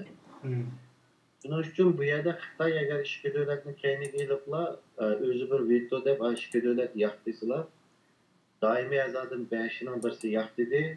Andikina diplomatiya jihatdan dunyoda yolg'iz qolmaslik uchun 2-3 davlatning yeniga olsalar, bu xavfsizlik kengashida ish chiqmaydi. Bir narsa qilolmaydi. Bugungi sistemada bir narsa qilolmaydi ular Xitoy qarshi. Ammo buni qanday qila oladi desangiz, bu Amerika va G'arb davlatlari o'zining sotida, o'zining davlatining ichidagi sotga sunib buni xalqarada Birlashgan Davlatlar Tashkilotlariga olib bir diplomatik besim paydo qilib, andan buni ijro qilish kuchi o'zining davlatining ichidagi sotdan bo'ladi. Xalqaro sotdan bo'lmaydi, xalqaro sotni ijro qilgan odam yo'q. Masalan, Filippin bilan Xitoyning tanishyapti oralini Filippin 2012-yilda demak ba'zi xalqaro sot berdi. Bizning yerimizda Xitoy oldi. Xalqaro sotda hukm chiqdi. Bu Filippinning yeri Xitoyning qirg'ini xato deb, lekin uni ijro qilgan odam yo'q. Xitay yana bilginlik qo'yadi. To'limaydi xalqaro qonun. Yani bir qarindishimiz so'rabdi YouTube'dan so'rayotdi herhalde. Birleşken Devletler Teşkilatı'nı Amerika ve başka devletler tashlatish ehtimoli bormi? Yani Bu endi başka bir teşkilat kuruluş ehtimoli bormi? qadamda bu qiziqib so'rayotgan narsa bu. Ya'ni munozaralar bo'layotgan, hatto shu sayya tashkilotini tashlab o'taylik deb Amerika pulni kesdi, lekin boshqalar buni qutqizish kerak.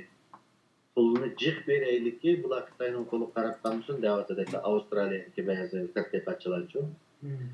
Buna Birleşken Devletler Teşkilatı'nın asli qurilish niyati bu hozirgi emasdi.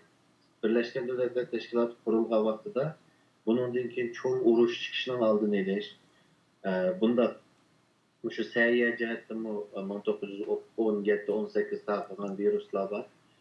Yani dünyanın bir urush az chiqadigan, amalda demokratik devletler meseleni tinish hal qiladigan bir yerga boshlaymiz degan niyat bilan qurilgan. Lekin bu Birleşken Devletler Teşkilatı'nın her qaysi qismlari, her qaysi tarmoqlari degan shaklda Xitoyning nimasiga uchradi, ta'siriga doirasiga ilyapti Xitoy. Mayar yana bir narsani unutmanglar, bu yerda Amerikaning bu soğuk demi, yumuşak münasebette BDT'nin ichida yeniladigan yana bir temisi var. Bu temis nima deganda Falastin meselesi. Misalga Falastinning 2013-14 yili statehood deb davlatlarni e'tirof qilish shaklida Falastin ait kuchli. O vaqtda Turkiyaning tashqi ishlar ministri Ahmet Davutoğlu buning asosiy planlovchilaridan birisi.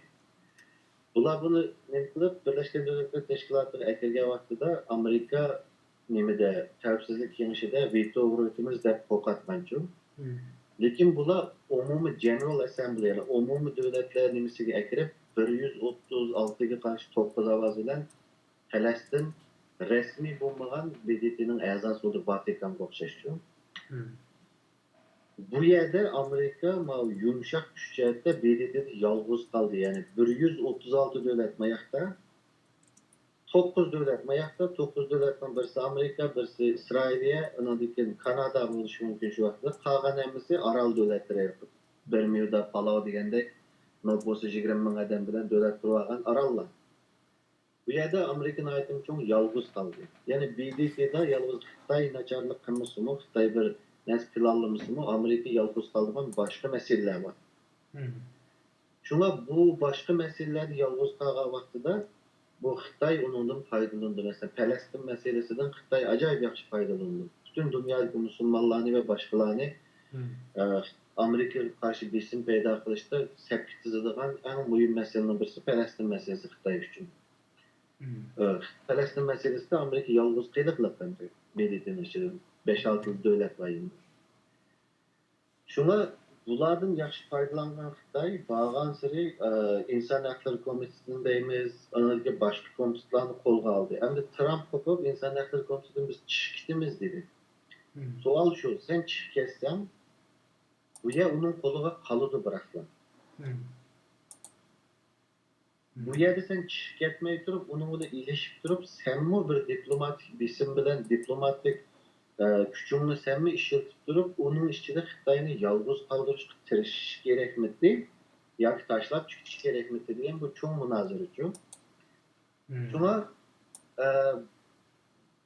biroqlar BDT'dan tashlab chiqolmaydi, ammo uni agar chiqarmoqchi bo'lsa, Amerika uningga bir alternativ yaratish kerak. Ya'ni shuni BDT'ning qiladigan ishini qiladigan boshqa yerni qurib, undan keyin ayrila oladichu. Ama BDT'nin ichida hozir dinimda Amerikaning yolg'iz qilayotgan, yolg'iz Xitoylar emas, yolg'iz qoldirayotgan. Amerikaning boshqa masalalarda ham yolg'iz qilayotgan ishlari bor. Hatto shu Falastin masalasida Angliya, Germaniya, Fransiya degan, hatto Avstraliya, Amerikaning ittifoqdoshlari ham yeni tutumidi. Falastin meselesi uchun. Bular hammasi nimadan ovoz berish huquqidan voz kechdi. Shunga yig'inchoqlasak, Amerikaning yolg'iz qilishida Xitoylar emas, boshqa sabablar bor. Agar Amerika BDT'ni tashlab chiqadigan ish bo'lsa, shunga o'xshab ketadigan bir alternativ xalqaro tashkilot shakllantirib, ancha chiqish kerak. Bu tashlab chiqsa, o dünyanın karşı öz yalgızlık hep kalırdı. Albatta biz endi Amerikaga ham qarab turolmaymiz da bu biz mustaqil da'vo qilamiz deb chet eldagi muhojiratdagilar buni maqsad qilayotgan tashkilotlar liderlar o'tirib chiqib so'zlayotidi. Hozirning o'zida u ichki urushga biz ichki ziddiyatli siz degandek nurg'un ziddiyatlar bor ekan. O kapitalistlar bilan Amerika derin davlatning o'rtasidagi ziddiyatlar, Xitoy bilan birlashgan iqtisodiy kuchlar bilan Amerika davlatining o'rtasidagi ziddiyatlar, o ziddiyatlarga biz kirib ololmaymiz, ammo hozirgi mavjud tashkilotlar ikki savol so'rayman. Birisi Turkiyadagi hozir masalan virusni Amerikasida deydigan narsa avj oldi hozir shu yaqindan beri. Avjilib xalqninki diqqatini Xitoyga qarshilikdan Amerika qarshilikqa qarab yuzlantirib o'tib bordi. Bu narsa var endi.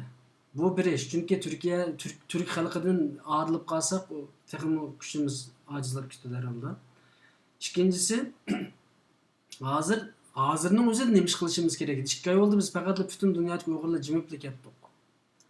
Bu ikki savolga bir javob olay.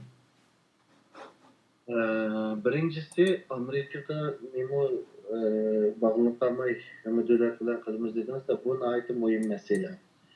Bazı kıyırındaşlarımız çıktı, Uygurların siyasi payitahtı, siyasi kıblesi Amerika'da.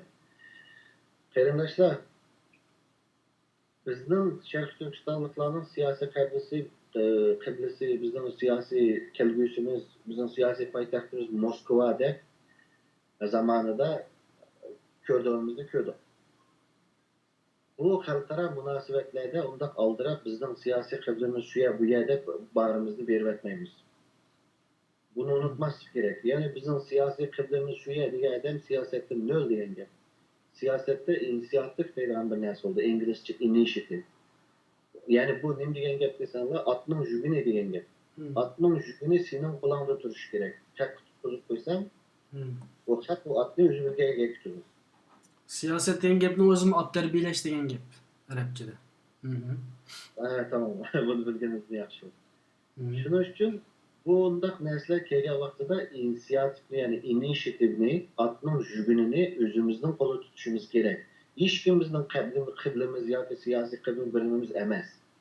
Hammasi bilan bir siyoset meydanida siyoset ishlatishni bilish kerak. Chunki qarshi taraf siz bilan siyosiy sababdan ish qilyotidi. Buni bilish kerak. Ondan keyin Turkiya dediniz. Turkiyadami men deganda Turkiyada hozir nimalar Xitoyning mediasi, Xitoyning turkchining o'zi bo'yicha deganda Xitoyning shaqshaqchilari jiritatyor deyli. Ya'ni Turkiyada hozir usulga tushib ketdi. Sakrab o'tadi. Biz uchun Turkiya intayin muhim, Türk xalqi intayin muhim. Bu yerga kelganda men hozir deganimdek, Turkiyaning ichidami har xil taraflar bor. Turkiya degan gap yolg'iz AK partiya degan gap emas. Turkiyaning ichidami nurg'un partiyalar bor, nurg'un taraflar bor. Bu yerdami biz agar Turkiyadagi sharq turkistonliklar samimiy bo'lsa, vatan davosida samimiy bo'lsa, Turkiyaning ichki siyosatida siyosat o'ynaydigan davr keldi. Ya'ni magipingiz intayin muhim. Magipingiz Türkiye'nin içinde siyaset kılıdığan devir geldi diyen gapimiz bu nihayet güzel bir cümle oldu. Bu dikkat kılıştı geçti. Hoş. Yani bizning Sharq Turkiston davosining kindigi bir partiyaga bog'liqligimiz. Hem bu Türkiye'de siz boshqa partiyadan birda bunda siyosiy faoliyat qilsangiz, sizni bir qanunsizlik qilding demaydi. Bu bir demokratik davlat. Demokratik bir ulus davlati Türkiye. Bunda bo'lgan ishkan siz har qanday partiyaning yinig'i berib siyosat qilsangiz bo'laveradi. Shunga siz hozir dedingiz, nima ish qilamiz dedingiz-ku. Nima ish qilamiz deganda eng muhim narsa bizning siyosiy bizning tashkilotlarimizdagi odamlar siyosatga o'tish kerak. Siyosatga o'tganda, misolga men buni mundaq deyman, Turkiya, Amerikada hammasini baholavermay, mundaq deyman. O'zim qalay buni. Avustralya'nın Yeşiller Partisi Uygurlarning yoki Sharq Turkistonning davosini eng muhim bo'lgan partiya Yeşiller Partisi Avustraliyada. Bu Yeşillar Partisi hatta ki 2019 yılı Şarkı Türkistan'ın öz dağdığını özü belgileş hakkını senatga ekirgen, yani yukarı parlamentga ekirgen. Avustralya Şarkı Türkistanlıklarının öz dağdığını özü belgileş hakkında Xitay bilen bu işini sözleşiş gerekti. Yani bizde müstakil buluş yolumuzda Avustralya Yeşillar Partisi ekirgen senatga. Hem de bu xil ahvalda bizning siyosiy qabrimiz Avstraliyada Yeşillar deb bundan kuchga chiqib o'tiramdi. Yoki bo'lmasa bu yerda hukumat partiyasi liberallar, hozir o'qituvchi asosiy partiya ishchilar partiyasi, uningdagi 3-chi partiya Yeşillar partiyasi. Biz agar Sharq Turkiston masalasida samimiy bo'lsak, biz bu 3 partiyani orasida siyoset ishlab chiqarib, siyoset ishlatishimiz kerak.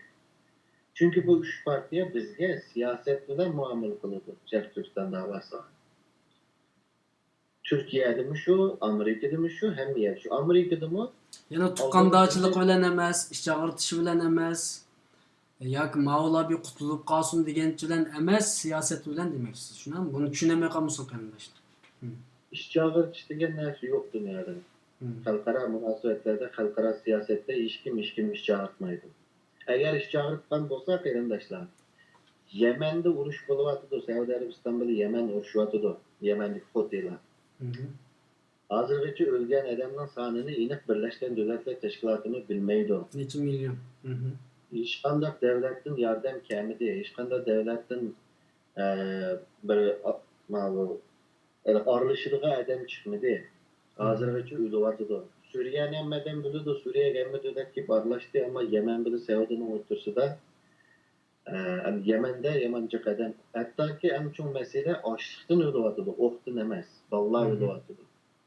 Bununla iş çağırırsa, müşteri iş çağırırsa bulattı. Bunda iş yok. Ha iş çağırdığın şahslar çıkıyordu. Mesela akademikler olurdu, ziyaliler olurdu, şahslar olurdu, çetellik bazı adamlar olurdu, körpü çağırıp bunu kılırdı. Lakin devlet siyaseti iş çağırıp üstüne kurulmaydı. Bunu herkes unutması gerek. Bunu nima uchun buni tilga oldik degan vaqtida Dilyar muallim. Bu davlat bizga bunday yaxshilik qilyapsa, iqomat beryapsa, nopos berdi mesela, Yevropadan bor bu mesele. Mesela mening ailemni Malayziyadan Gollandiya hukumati bu yerga kelib berdi bekaga. Mesela 10 yil ko'rmagan ailemni. Men bu ailemni kelib berganligi uchun Gollandiya hukumati agar Xitoy bilan birlashib yoki Xitoy bizning manfaatimizning ustiga Xitoy manfaatini ustun bilib bizga ziyon soladigan avval bo'lib qolsa, men Gollandiya hukumatini tanqidlayman. Misol, parlament a'zolarini tanqidlasam bo'ladi. Mening bolamni kelib berganda, bu degan bir yaxshi hukumat do'sti menga ish chaqirib ketganda, deb men Sharq Turkiston davosini, mening oilamning davosiniki ostiga ololmayman. Bu narsa Uyg'urlarda xilbek bor ekan. Bu davlat bizga mandat qilyapsa, biz qo'pib uningga ya bu partiyaga bu partiyaga qarshi chiqsak bo'lamdi degan uchun mavi bek men jinoyat xato narsa bo'lganligi uchun bu narsani biroz ko'chilab so'rab qoldim. Xo'sh. Qo'llanmalardagi pasportni bekor vermaydi. Qo'llanmalardagi pasport degan bir huquq, bir haq degan gap bu. Mayli qaysi davlatning pasporti bo'lsin. Bu yerda mesela sizin ayolingizning Malayziyadan kelishi o aşı belgeli kanunlarına tushgan sizning haqqingiz o. Bir yil advokat tutib kelgan narsa ichki bolam bilan. Anladım. Misalga ba'zida davlatlar o'zining siyosatiga tushmagan vaqtida buni to'saydigan ish bo'ladi. Shu ishlarni uchun siyosatga tushmagan vaqtida o haqqingizni to'smoqchi bo'lgan ishlar bo'ldi. Bunday vaqtlarda siz sudga berib, arest qilib turib, o haqqingizni ola olasiz Avstraliya fuqarosi, shu Gollandiya fuqarosi bo'lsangiz. Şunun için aldı bilen hak başka, onun kendin ulağı bolgan münasebet başka nesle başka. Şunun için anı ki yeni bir nesini unutmalı, bizde bu kili uzun mezgiller bizge siyasetle tılmışıysak bizge setilgan nesi bu değil bu kalıpta mecburlap denilgan. Garip devletleri bizden kollaydı, şunun için bizden alıdı, ondak bundak beşimizde sılaydı, Uygurlar, bek yalğız, Uygurlar, ondak degen nesiyle öttü bizden jillerimiz. Amaliyotda g'arib davlatlar Uyg'urlarni olmaydi, hamma millatni oladi, ashunday qiyinchilik uchun. Delmush masala. Hı. Bu Uygurların ilişi yoki boshqa millatlarning ilishida demokratiya, inson haqlari masalasi bor, ammo uning ostidagi cho'ng masala nima deganda iqtisod, Hı. nopus. Şunaq. Avstraliya 89-yılı Xitoyda qirg'inchilik bo'lganda 40 ming Xitoyning bir aqli olgan. Ammo hozirgacha hozir Sharq Turkiston ishg'ol bo'lgan 49dan 70 yilda 40 ming Uyg'urni og'idek bo'lmadi. Jami 3-4 ming Uyg'ur bor bu yerda. Ya'ni haqqimiz qaysi, huquqimiz qaysi va bizga qilingan yaxshilik qaysi? Rost diplomatiyada ba'zi yumshoqlik qiladi, bizga yaxshilik qildi, ba'zi yo'limizni ochadi, ba'zida biroz insoniy nuqtadan qaraydi, diplomatiya demiş Avstraliya hukumati olsun yoki Gollandiya hukumati olsun. Ama bununluk bilan Pakistan hukumati bizni urib tepganda Gollandiya hukumati mandaq qildi, shuning uchun bay'at qilaylik shekli bu xato, bu zihniyat xato. Hı hı. Bunu unutmanglar. Sharq Turkistonliklarning bay'at qilgan yaqimizni intiladigan bir zimin bo'lishi kerak. Uning ismi Sharq Turkiston. Qag'aylarda biz bu davlatning fuqarosi hech qanday qonunni xilof qilmaymiz, qonun bo'yicha yashaymiz va qonun bo'yicha haqqimizni qo'g'daymiz va Sharq Turkistonning mustaqilligi uchun bu davlatlarga hamkorlashimiz, Sharq Turkiston uchun birga manamiz deb o'ylasak bo'ldi. Unda Hı. Doğru. dadam mushukni, onam mushukni yeriga chiqarmasakmi bo'ladi. Bu mesele bek ağır boğallık için hatta bazılar şu devlet onu biraz yaxşılık yığanlık için aslında o devlet onun yaxşılık kılmaydı. O devletteki kanun boyunca mesela Türkiye'ye olsun Afganistanlık muhacirliği var. Başka Afrika'dan gelgen muhacirliği var. Uygurlar mı var? Asasın hepsi okşaş. Okşaş. Aşılan pasport alalaydı, aşılan ikamet alalaydı. Suriyelikler var mesela. Suriyeliklerin hatta bizden üstün. Gollandiya'da maşındak. Hatta Avrupa'da mesela gelgen siyasi resmi vatan millet uchun xizmat qilganlarning ishlar keyingi surilib ketishi avval intayin yig'ir. Yani ish og'ir tishlaydigan narsa mumkin emas bu yerda. Mesela Ömer Kamninki hozirgacha surilib kelyapti. Bizdagi odamlarnikin 3-4 yil keyingi surilayotgan. Sen bek Sharq Turkiston uchun xizmat qilayotgansiz, san ishimiz og'rib ketdi, berib o'tilmani deb berib o'tgan ish yo'q, iqomat pasportni. Yani mushu hissiyotni tugatsak demoqchiman. Yani her bir qitimliq programmamizda xalqimizga bir nasib menfaat olsun ki bir devlet bizge iş ağırıp gidip ikamet, pasport vermeydi kırındaşlar. Bizdeki malum, telver malum şundak dağıtı deraldı fikrimiz bu cihatta okşaşken. Yani bu nimini keltirip çıkardı desek Uygur davasının üstüge şu yaşavatkan devletinin menfaatinin üstün koyuluş meselesi. Mesela abayıkı mesela. Bir kısım Türk tədqiqatçılar hazır televizorlarda sözlep virusni Amerika'sı de. Ve bazı YouTube'da mı aslan hazır Amerika. Şarkşakçı, tədqiqatçı ama şarkşakçılar. Yani ismi andak ama halk onu tədqiqatçı dep onu televizor onu oçi doktor profesör dep çıkırdı. Xoş undaq da bu bizge intayin ziyallık ve biz için yalgan bir gap. Biz faqatlan bu virusni Xitaydan yasaganlık işinimiz, Xitaydan inqiganlık işinimiz. Ama o devlet bizge yaxşılık qilganligi uchun, iqomat berganligi uchun biz bularni keyin gap qilsak bo'lmaydi bu tadqiqotchilarning yoki bu chaqchaqchilarning keyin gap qilmaymiz. Herkes tillamanglar deydigan narsa bek ig'ir bo'lganligi uchun shu programmamizdan foydalanib qarindoshlarimiz sizlar iqomatni pasportini Allah berdi yoki shu davlatning qonuni berdi, herkesmi o davlatninki hissiyoti sizlarni yaxshi ko'rganligi sizlarga ish og'rib ketib bermidi degan narsani demoqchiman. Türkiye'ne desek, Türkiye'de halkımızın nemi kıldığın bir işi yok. Yani halkımızın kütüldüğün bir nersi işi yok. Türkiye'deki teşkilatlar siyaset oynuyorsun demekçi halas. Yani biraz siyaset, yani buna her bir mındakçı, her bir davada, her kandak meselede bir siyasi partiyanın şu meselenin etmeniş ömrü olurdu. Doğru, doğru. Onu etmangandaki bir yere kelgen vaqtida etmaganmaydigan yere keladi, to'xtaydi. Hatta liderlar maşında ekan bu. To'xtagan vaqtida davadagi odamlar o'zining davosiga samimiy bo'lsa, o'zining davosiga rost ega bo'lsa, shaxtdan shaxtga sakraydigan yere kelganda sakrashni bilish kerak. Bu yalnız Türkiye'de yani bir yerde emas, dünyanın hamma yerida shu. siyaset şu. Ben bunu bundan misal vereyim. Rusya bilen birleşip Amerika'ya karşı besim payda kılıp Afrin'a, Embriye'ye besip girgen Türkiye, Ruslar bir Suriye armiyasını yeteklep bir bomba ile 16 Türk askerini şehit kıldı. Başta Amerika tarafı götürüp Ruslara karşı geldi. Mengülük dost yok. Ulanın ismi tek Mücahit. Ulanın ismi tek Mücahit. Mücahit degen hem de Allah'ın aldığı en yakın elemler şularmı derhal Rusya'ya karşılığını derhal Amerika taraf öttü. Yani bu yerde ulan acayip ciddi bir siyaset kılmadı degen gibi. Hoş. Mengülük dost yok, mengülük düşman yok, mengülük menfaat var.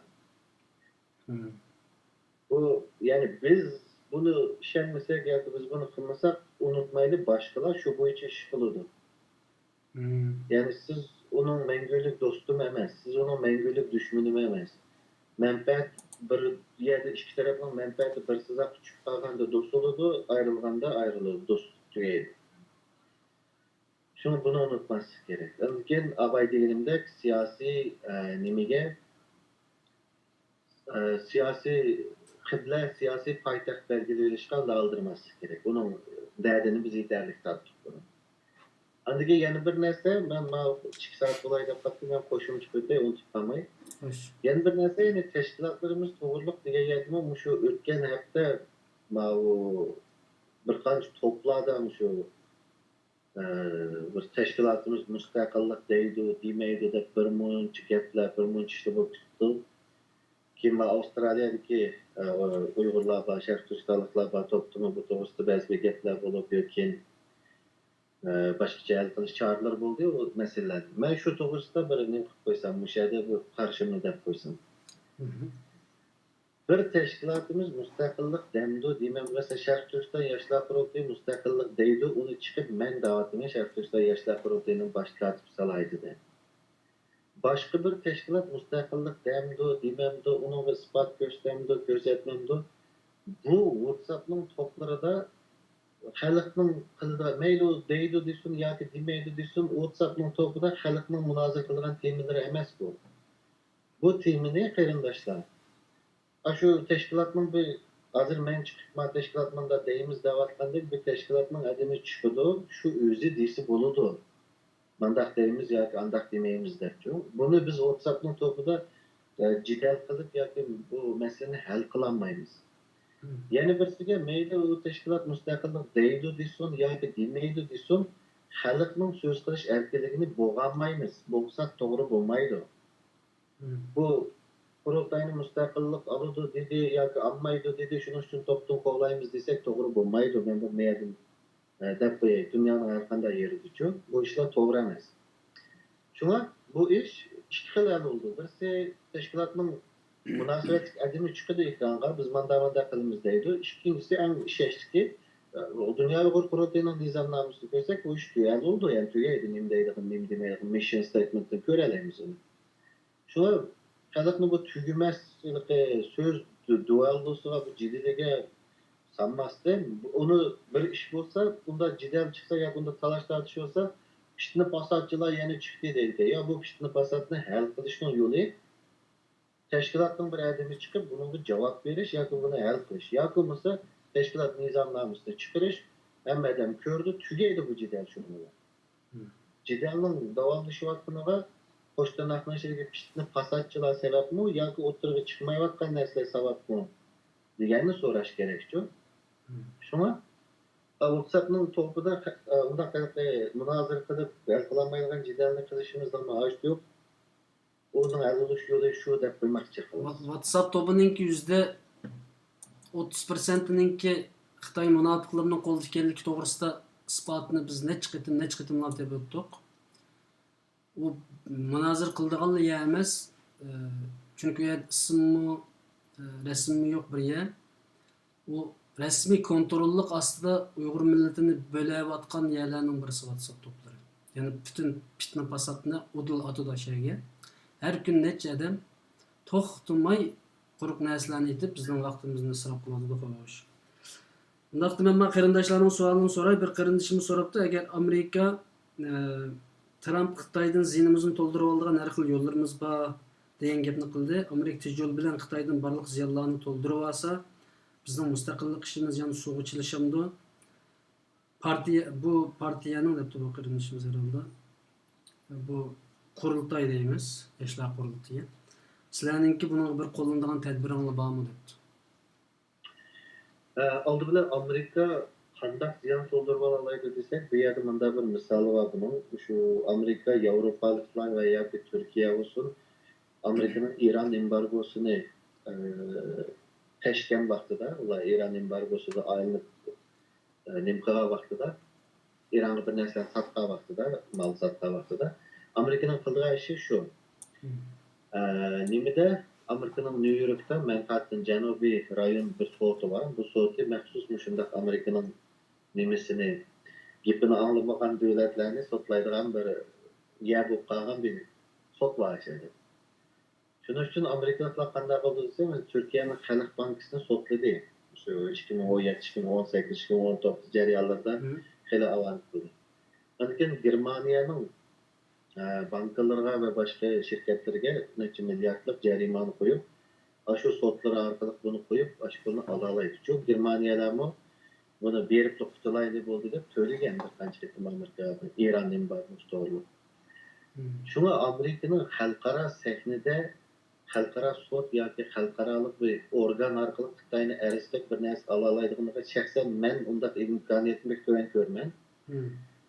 Ama bütün şu özünün g'arbdagi ittifoqdoshlarni bir yerga akilib, Amerika yilqi so'taga Xitoyni manda qildi deb Amerikaning ishchidan bir organ arz qilsa, Amerika o vaqtida burun Yevropaliklardan qanday olgan bo'lsa, Xitoydan shunday bir narsa ola olishi mumkin. O vaqtida bular shu bir bankasini yoki bir yersini tutib, chunki bu Xitoylarning puli Amerikada jiq puli bor-ku, shuni to'g'ritib ola olishi mumkin bular. Endi vaziyat kelgan vaqtida agar Amerika buni boshlab bersa, boshqa davlatlarning qilish ehtimoli cho'ng. Ondan keyin yana bir narsa, muhim narsadan birisi nima deganda, Amerika, Kanada va Angliyada chiqayotgan Magnitskiy qonunlar bor. Bu Magnitskiy qonuni hozir Avstraliyada buni chiqarish uchun nihoyatda kuchayapti. Avstraliyaning parlamenti olsun. Ondaki Avrupa İttifakı'nı Gollandiya sungan bundak Magnitskiy qonun. Eğer bu Magnitskiy qonunlar bütün dünyanın her yerinde çıkıp kalsa için, eğer çıkıp kalsa demek Amerika torunu kağın yiyip bu Xitay'nın şu emeldallarını G'arb davlatlarının hemmisi de birisi sotilsa, kendini hemmisi sotlaydigan qilib qochadigan yer yo'q. Bunday jo'shtirishim mumkin-ku. Shunga xalqimizning bir ko'zi Magnitskiy qonunlarda, yana bir ko'zi Amerikadagi nimada shu sotlash ahvolida bo'ldi deb qarayman. Endi biz nima ish qilamiz? Sharq Turkiston yoshlar qurultiyi bunda ahvolda nima ish qilamiz deganda, aslida yolg'iz Sharq Turkiston yoshlar qurultiyi emas. Butun Sharq Turkistonliklar men ikki janoya da'vatman bir munbarga kelish kerak. Bir munbarga kelib bizning bu yerda aqliy tafakkur qilishimiz kerak. Aqliy, hissiy emas. Bir ish bo'lsini yugurib chiqib video ochadigan qarindoshlarimiz jiqqa naq maydon qilib, u hissiy davr bizga ziyon qildi endi. Hamda aqliy bo'lishimiz kerak-ku. Bu aqliy deganmi, ma odam aqlli, o odam aqlsiz degan narsa emas. O'rtaq aql. O'rtaq aql degan oldidan kasb aqli sohadagi odamlarning fikrini olgan asosda tashkilotlar bir yerda shu hamma odam o'zining fikrini qo'yib, uni shu kasb aqllarining nimasi bilan, bilimi bilan uni yug'urib, ilmiy siyosat qilish kerak. Hissiy siyosatning davri keyin keladi. Hozirgi davr ilmiy, ya'ni ilmga asoslangan asosda siyosat qilishimiz kerak hozir. Endi bizning Sharq Turkiston yoshlar qurultiyining qildig'ini biz buni ochiqday. Bir tarafdan biz tashkilotlarning juda yuksak bir munbarga yig'ilishi uchun harakat qilamiz bir tarafdan. Bu endi ishki tashkilotlararo diplomatiya deymiz. Buni muhimligini tushuntiramiz tashkilotlarga. Ana keyin nima jihatdan va tashqi jihatdan bu hozirgi vaziyatda biz qo'limizdan kelaoladigan, masalan, Magnitskiy qonunining Avstraliya ve Avrupa'da çıkışını biz qanday to'kib qo'sha olamiz degan savol bor. Amerika'nın yani bu Xitayni jazalaşıdaki bu vasıtalarga biz qandaq qo'limizdagi kelganini qila olamiz. Onun keyinidan Türkiye'deki ahvollarda biz qandaq yordam qila olamiz. Mesela hozir hamma tashkilotlar pul yig'ib beryapti. Ama bunun texim yaxshi hal qilish chorasi bormi? Degan shaklda o'ylashyapmiz. Bu yerda ba'zi bir harakatlarimiz bor, faoliyatlarimiz bor. Ba'zilariga amdiylik planni bizning tashkilot a'zolarimizning oldida to'nishtirish bosqichidagi narsalar bor. Bu to'g'riliq bir qarindishimiz so'rabdi masalan. Hozir ustun aqlli bir yerga kelish plani o'tirib qo'yilyapti. Sizlarning tashkilot bundan qanday qaraysizlar debdi. Masalan, hozir shu cho'ng tashkilotlar o'tirisida bir aqlli munbiri qurilish nimasi maslahat qilinishi o'tibdi herhalde bu mediaga chiqibdi. Yani sizlarning tashkilot agar hozir siz demoqchi bo'lgan narsa shumi? Aqlli munbiri yani. Bizning kallamizdagi narsa bu aqlli munbir emas. Bizning kallamizdagi yani bizning vizyonimizdagi narsa shu. Aldı bilen bunun muhimligini bir derteyim. Muhimligi nima deganda Sharq Turkistonliklar endi ilmiy siyoset uchun bir munbarga yig'ildigan davrga keldi. Hammadan o'zimiz bilganini qilsak, masalan hozir Avustraliyada Amerikaning bosh elchisi bor deydi. Biz bu odam bilan ko'rishib, yoshlar qurultayı biz bir gapni qilsak, bu Yevropadagilar bir gapni qilsa, yana bir yerdagilar yana bir xil gapni qilsa, qarindoshlar ma gapni qo'lqinlar, xalq bo'lamdi, kupa bo'lsin, unutmanglar. Barliq davlat Sharq Turkistonliklar g'arb davlatlariga burun biz kelganimizdek yakpay gapni qilaversak, bu dunyo bizni tashlab o'tadi. Bu dünya bizni tashlab o'tadi. Bular odam bo'lmabdi. Bular cho'ng bo'lmabdi. Bular cho'ngib kelsin degan shaklda bir hafta tashlab o'tadi. Siyosiy va strategiyasini belgilaganda bizni faqatla arab olmaydi, o'ylashmaydi agar biz shunday nadonlik qilaversak. Shuning uchun biz g'arb davlatlariga talabimiz nima talabim bor deganda biz o'xshash talabni qo'yishimiz kerak. Bu o'xshash talab Dilyar Musabayning degan talabi yoki Husayn Tajallining talabi yoki yana biraylarning talabi emas. O'rtaq yug'urilgan, bilimdan o'tgan, hozirgi vaziyat yaxshi analiz qilingan, har qaysi davlatlarning o'zining ichki ahvoli yaxshi analiz qilingan shaklda yug'urilib chiqarilgan talablar bo'lishi kerak. Buni misalga deylik, bir hammaylar bir yerga keldi, bu yerdan bir talab chiqdi, yug'urilib bilim odamlari bor bu yerda. Bu ziyoli bilim odamlari degan vaqtimizda kimyochi, matematikchi emasmi? Kasbning odamlari ya'ni. Bu kasbning odamlari qilish kerak. Hamma ishni o'zining kasbining odami qilish kerak. Bu odamlar kelgandan keyin bu yerdan yug'urilib chiqqan talab bilan siyosiy talabni bütün tashkilotlar o'xshash o'tirib qo'yishimiz kerak, talab qilishimiz. Bu vaqtida biz bir sistemli ish qilishni o'rgangan bo'lamiz va boshqalar bizni ilik oladi. Boshqalar bizga bir diqqat beradi. Shuna bizning nazarimizdagi bu munbar nima degan vaqtida 3 narsani qattiq rad qilish kerak. 3 narsani rad qilgan vaqtida buni birinchisi jutuvozlikni rad qilish kerak. Ondan keyin og'indarchilikni rad qilish kerak. Ondan keyin darsxondarchilikni rad qilish kerak. Ma'lum qo'shimcha qilib qo'yay, ba'zi bir davlatlarda har qaysi yurtlarning birga kelib falonchi o'tirishi, pistonchi o'tirishi degan narsa borkan, men Sharq Turkistonning G'o'lchi shahardan, ammo huzurliqlar o'tirishiga birinchi men qarshi. Bu narsa bizning eng qonliq yarimiz. Hatlısını qanaydigan narsa bu yurtbozlik bizda. Buni yo'qotish kerak. Buning uchun kulturimiz hozir yo'qotish mumkinmi? Masalan, WhatsApp to'plariga taraqqiy qilib ketdi. Hozir hamma shaharniki WhatsApp to'plari bor, hozir 15 shaharniki. Bu mumkin bo'ladigan bir ishmi bu? Masalan, Qashqar to'pi bor, G'o'lji to'pi bor, Urumchi to'pi bor, Atish to'pi bor, Xotan to'pi bor. Sharq Turkiston to'p qalaydi, boshqa ish ko'rishim. Bu narsa pek ziyonli narsa. bu hazır bilinmeydi o. Ertir ülgün ilgi işinin muhim yeri dikeyge vaqtida Xitay şundaqlı qol silip barçılık edilgan çak ketilgan narsa çok o.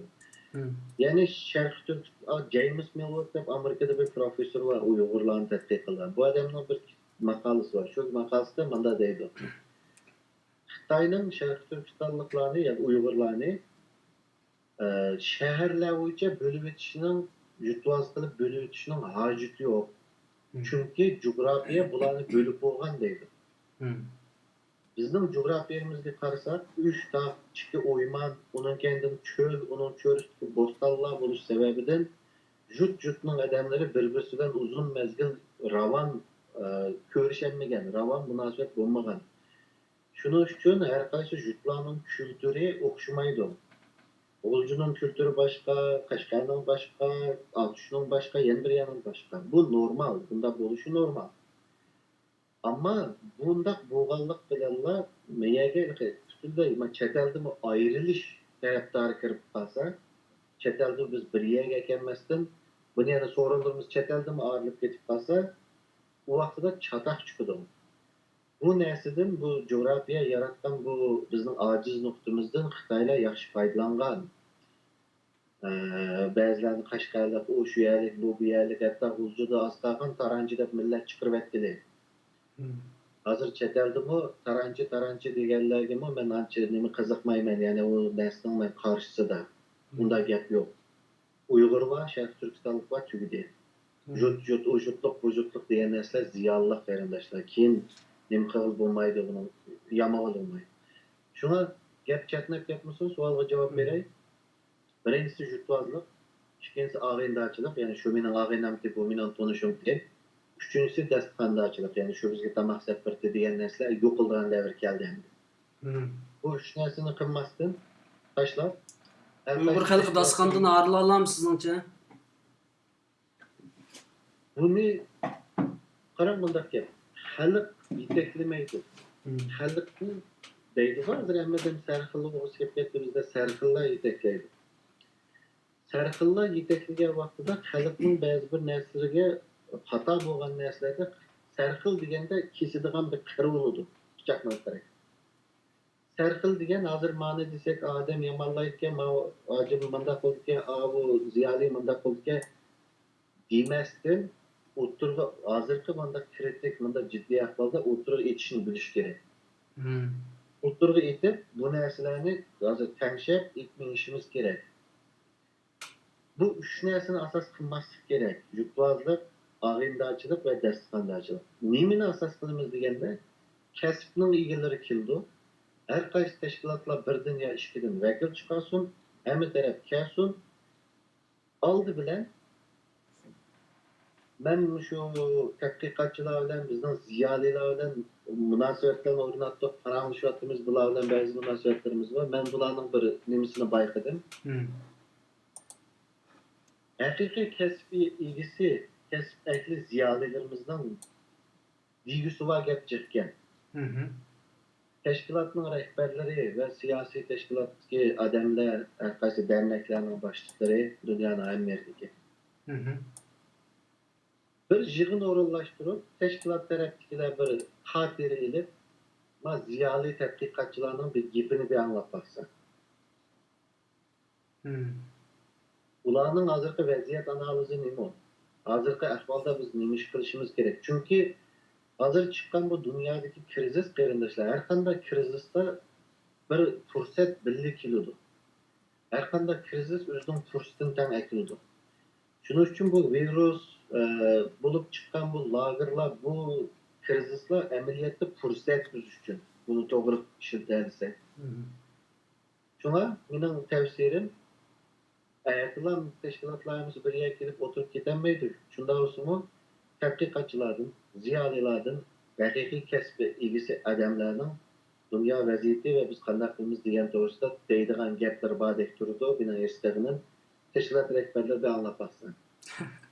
Yani bir yığın için teşkilat rəhbərləri olan tərəfdəki biz ağzımızını yumup xatirimizni alaylı. Ziyaliler bir sözler baksın. Özünün göz karşını bir tolup biz bir anlat bakayım. Bak, bununla ihtiyaç var hazır. Hemmeden bizi bilgenlik kılgandın müştüğün ihtiyaç var. Bunu bu qarindoshlar köp savol so'rayotdi, YouTube'danmi so'rayotdi, nimadanmi so'rayotdi, Facebook'danmi. Men telefon qarasam qarindoshlar telefon o'ynamang deydi, shuning savollarni o'qiyman. Shunga men u qarindoshlar to'g'ri tushunsam bo'ldi. Masalan, Shvetsiyadan Nejat Turg'un qarindoshimiz abay men biroz so'ragan, shu nimaning oldirlam sizdan so'ragan programmaga kirishda. İlham To'xta Efendimning tashkilotining yoki İlham To'xta institutininki masalasida chiqargan bayonot masalasida aniq bir nimasini, tashkilotining maydonini bir so'ragan bo'lsak degan savolni so'rabdi. Yana bir qitim qisqacha bir shaklda davatsangiz, undan keyin men boshqa savollar o'tib. Endi savollarni qisqa so'rayman, javobni qisqa qilib. Buludu. Bunu birinci sual olup lan programına birinci sual olup soraldı bu. Şunu kısıtlandı. İlham To'xta ideyasini tartışış yoki bu bayanatlar meselesi de 3 nokta dikkat qilish kerak deb qaraymiz biz. Birincisi İlham To'xta Efendi'nin ideyasi vatanning ichida bo'ladigan da'vo. Vatanning sirtida bizda boshqa xillashlarni bo'lishi kerak.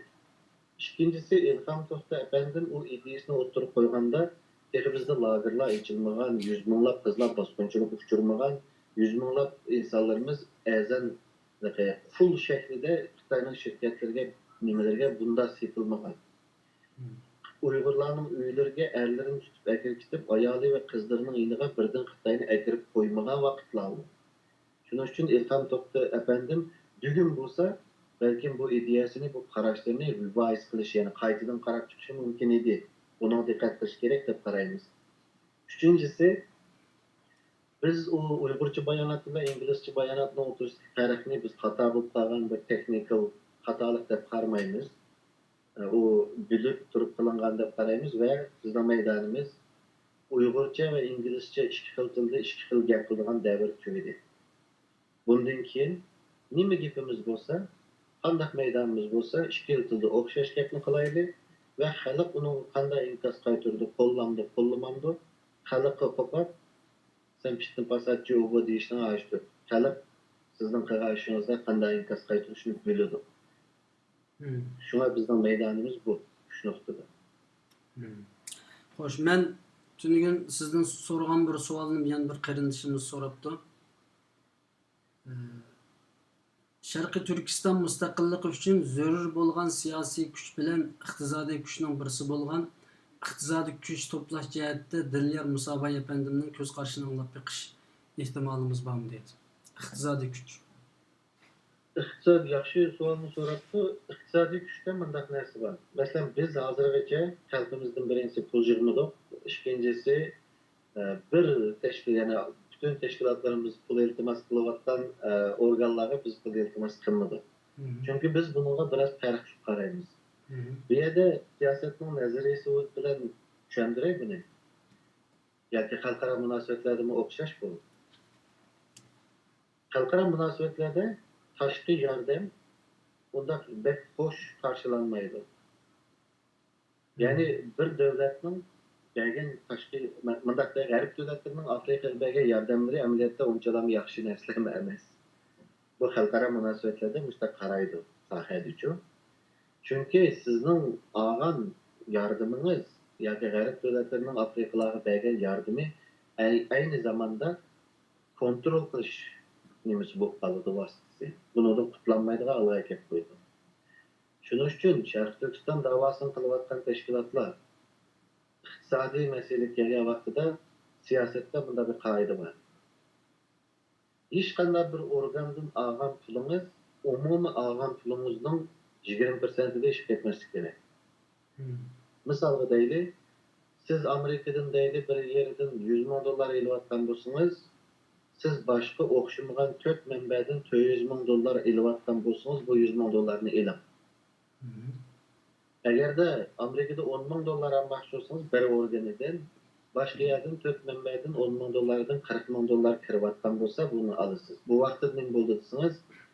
Bir günü mani kılmasan mapulunu kesimiz de korkaksan ve vaxtıda kessen kesi ve ayakta fakat senin keskiden fakat 20% tesir göstereydi değişlik biliş bu siyaset ilmida, halkara münasebetler ilmida bunu bexatarlik tedbiri bu normal neyse.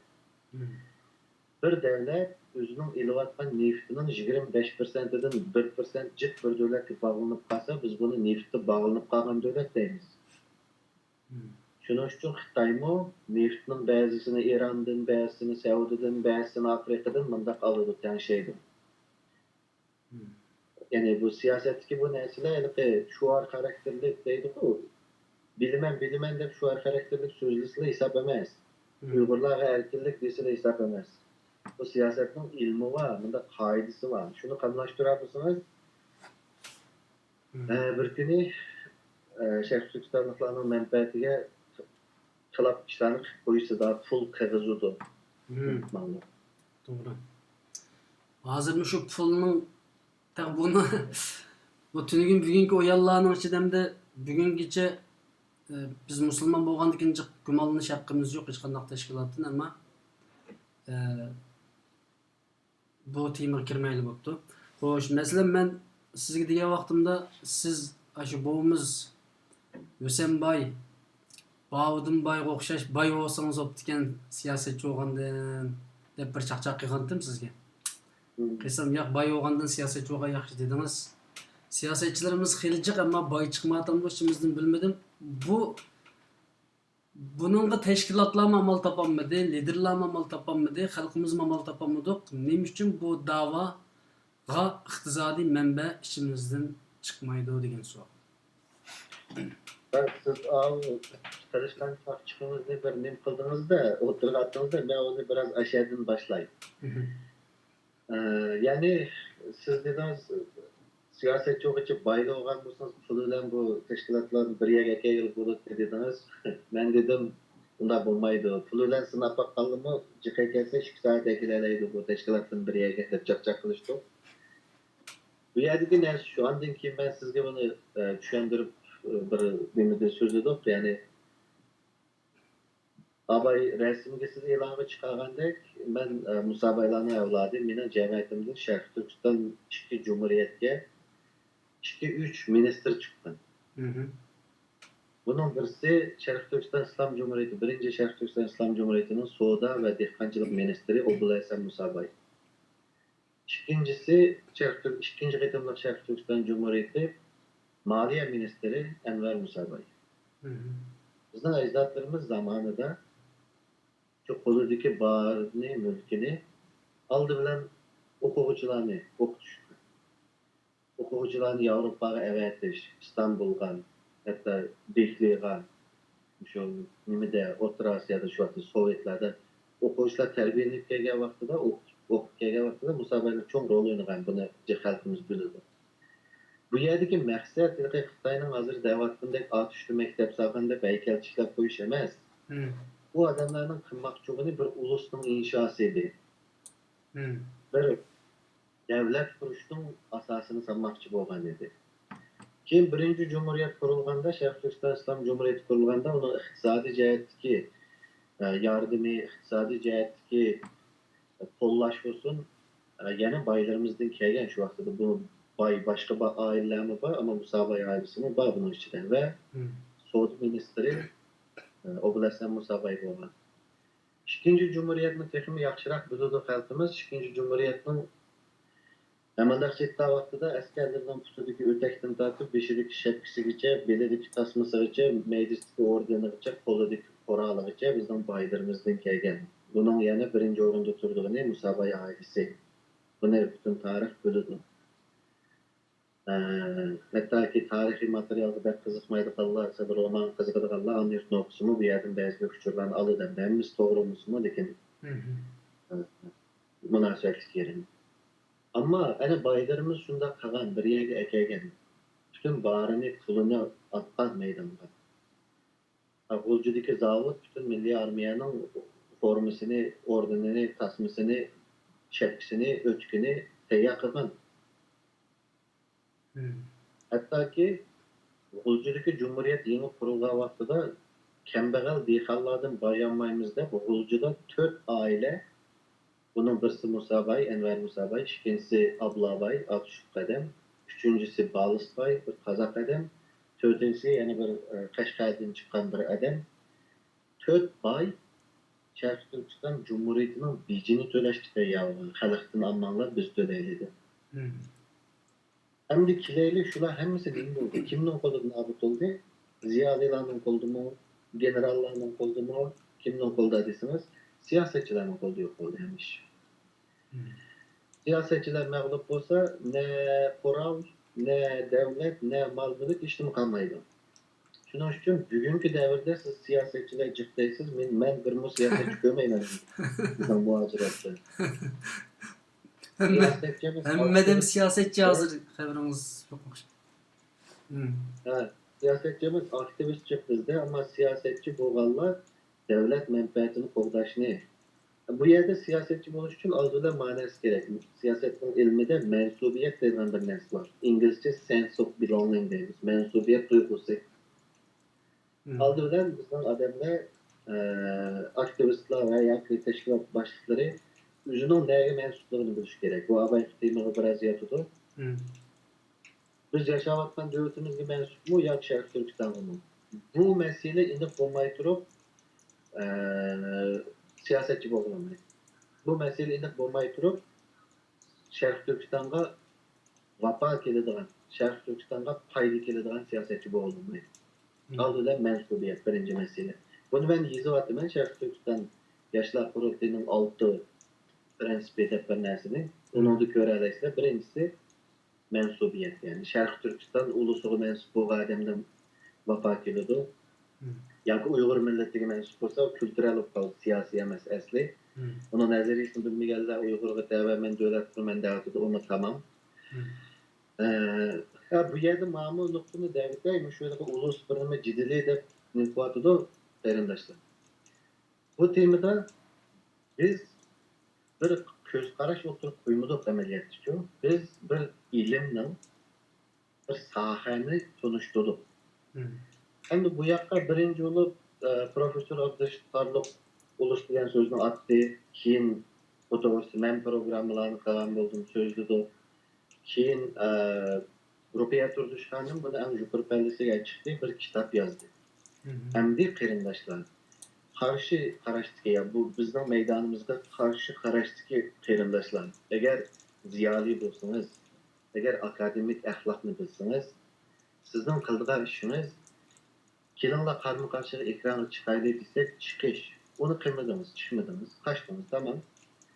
Hem de bulsun biraz ziyalilik okukallıkның yüzüsüdün de, akademiyanın ahlak yüzüsüdün, hem de siz bilirsiniz kıldığın iş, Rukiye Turduş Hanım'ın kitabını okup, onunla karşı noktanızı ilmi ispatlaş.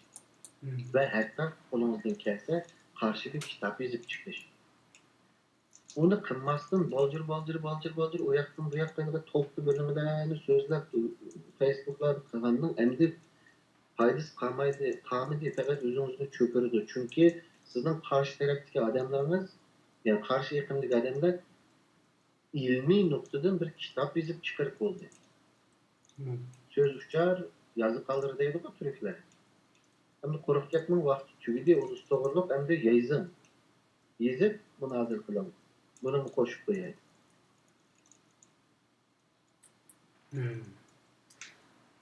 Xoş. Qırındışımız soraptı. Bütün dünya xalqı Xitayni arz qılıp biz Uygurlar arz qilsak bo'lamdi, bo'lmamdi. Agar qanday qildigan bo'lib qolsa qanday arz qilamiz deydi. Belki nimeler anlagan bo'lsin ki xabarlarga chiqdi deyman shu nimani Xitoyni arz qildigan Uyg'ur tashkilotlari bir yangi yig'ilib ko'rishib Xitoyni arz qilamiz deb ba'zi bir izlanishlarni qilib turibdi. Bu nihoyatda yaxshi ish, shunday bo'lishi kerak. Ve qaysi yo'llardan qanday arz qila olamiz buni qonun sohasidagi adamlar texmi yaxshi bo'ladi deb qarayman. Ama xalqaro qonundan qayerdan arz qila olamiz va arz qilgan chiqqan hukm bizga foydali chiqsa-mu, uni ijro qilgan kuch bormi desanglar, men uni biroz natayin deyman. Ama Amerika'nın soğutuğa, yakımız bir devletinin soğutuğa arz qilib, nima qilib bo'ladi. Masalan, Jiang Zeminni nimeden avval İspanya, keyin Avstraliyalar sotlap bunun çetelge çıkarması kılançı. Ama emelden çıkıp olgandan keyin. Şuna bu yaxşı izleniş o kelinişimizin sorağını bolup etipti, cih teşkilatlar jığılıp, muşu temini sözlüşüptü. Bunu aytım yaxşı iş, buna da inşallah natije çıksın. Eğer bizge ihtiyaclı bolgan ya biz bu nimege töküp koşalaydigan, yardam kılalaydigan yerler olsa bizge dese biz kolumuz köksümüzde nim kılımız ve işlerine tilaymiz inşallah bunu razılık kılıp İnşallah. kıla alışın. Yani bunu elbette teşkilatlar teşkil ediş gerek dep oylayım ben. Bunda mesele işte. Hoş. Abay sualınki bir tarafının cevabını alamadım herhalde başka tema öte gidip kaptık. Demek sizin karşınızda siyasetçi yok, baylaba demekçi misiniz? Ben bay olmasam mı buludu? Bay ba çünkü. Demekçi misiniz? Minin karışımda bayla bağımı emez. Eğer şerhti ben de karayım bunu mu uçukta eğer şerhti tutarlıklar hakiki siyasetçi de kişiler teşkilatlarını siyasi cihetten birleştirip siyasi ideolojisi bilen, siyasi vizyonu bilen sistemli kaldı hareket kılışkı özde Allah kilidi yerden kilidi. Onu da ensirmem. Hazırda gap biz aciz baktılar. Puldan ensirmen demeyiz.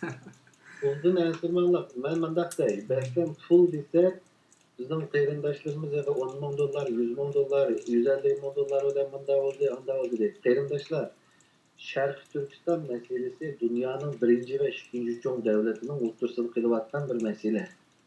Şərq Türkistan meselesi 100 milyon dolar öde el olmaydı. Şərq Türkistan meselesi 100 milyon dolar öde el olmaydı.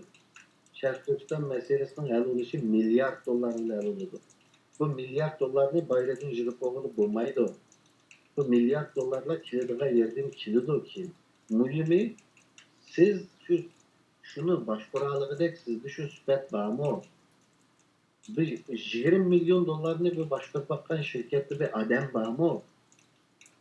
Bu adamlar bu teşkilatlardan bir şey çıkıp, bir şey çıkmasının maliyesiyle şunda kademde mesul olup, o teşkilatlar biraz çoğunluk görüş, yoğanlı oylaş, kem görüş, uzunluk oylaş diyende özgürüş gerek hem de. Şu yerden 140 milyon dolar yığıldı, bunu kıldık, onu kıldık, o devir tüydü kardeşler. Hem de biraz yoğan oylayımız, biraz ciraflı oylayımız. Eğer Şərq Türkistan teşkilatları siyaset üretirse, siyaset çıkaralırsa pişvar ve bu siyaset hakkında Şərq Türkistan muhacireti de belgelik kendisini kozgap ideolojik birlikni yaratılırsa kardeşler Kürtlerge berilattan, jılığı berilattan pul en tüyen boğanda 500-800 milyon dolar etrafında cik verilgen jılığı 2 milyar dolar. Ulanın nopos kança, bizden nopos kança. Şunu üçün ki hem de Ramazan'da katılma yakınma iş kılıp bekime yerlerge sürülüp Kulakımız kışıp gitti katlık yapılıyorum. Yumuşak gep. bek yerlerge sürülüp geçişine var. Yani Miyaz kardeşimiz abay sualının ahırını soruptu. Aslında bundaq bir mesele var. Dilyar muallim. Zat el kılanmatımız. İktisadi meseleni zat el kılanmat. Hazır 1 milyon, 1,5 milyon pul, TL pul yığıldı değil Avrupa'dan, başka yerden. İstanbul'a bardı, tüm günlerden nemini ilan kılıp oldu. Hazır 2000 aile bakken 500 TL'den pul tekirken 500 TL degen hem de su bilen tokkum yetmeydi İstanbul'da. 2000 ailenin 500 TL kıldı ekanmiz. Hem de abay siz bir gapni deyentiniz. İqtisadi menbeni qanday qilish kerak degan bir masalani deb o'tib ketib qoldingiz. Yani biri aql, yani biri modda lazım bo'lgan ekan bizga. Hozir aqlni dediniz abayni yoq dediniz ki siyaset qilishimiz lazım dediniz. Siyaset aql bilan birlashib ketgan bir narsa. İkincisi bu baylık meselesini hazırmı bir mevhum bir cevap verdiniz deb o'ylayman. Yani necha milyard pul ketdi to'g'ri depingiz, ammo hozir naq mavjud nimani tugutish uchun qanday bir hal qilish chorasi bormi? Ben mesele size mandaqtayım. Benim bilgim şu. Şərq Türkistanlıqlar kəs əhli adamlarının bəgən əhli bilen siyasi meselelerini hal qilib, siyasi teşkilatlar, anadikin siyasi ideolojiya yarata alırsak bu keldi dedim. Mesela siz Türkiye'de mancık adamga mancık pul verdik 500 lira dediniz mi? Ben şunu qilib tətbiqlab vereyim, ne demek çoğunum. Demek çoğunum şu. Hazır Türkiye'de bir mesele var. Mesele ne bu? Türkiye'de bizden neçe minliğen kıyırdaşlarımız İstanbul'da nemede kaldı. Kıyınçılık kaldı. Virüs sebepçi texin eğerlap ketdi. Endi bunu qanday hal qilamiz deganda bizning tashkilot rahbarlarimiz g'arb hozirgi hal qilish choramiz nima buni ochiq konkret deyishsak g'arbga uyg'urlardan pul yig'ib turkiyaga bo'lib berish xalqda buni bo'lmas bo'ladi bunida nima yo'q qarshi fikr yo'q ammo savol shu qachongacha bo'lib beramiz qachongacha baqalaymiz bu shaklda mana bu nimada siyosatda siyoset tuzish ya'ni qaror berish boshqa sustainability denilen narsa var. Davamlaştırılış. Bu iqtisoddan bog'liq. Yüksek iqtisodning yo'lishini davomlashtirib bo'ladi degan narsa muhim. Bizning hozir bu nimani Turkiyadagi shu qarindoshlarimizni mushta pul yig'ib avatib berishni biz davomlashtira olamiz. Davomlashtira olsak qancha yil davomlashtira olamiz? Qancha yil baqa olamiz?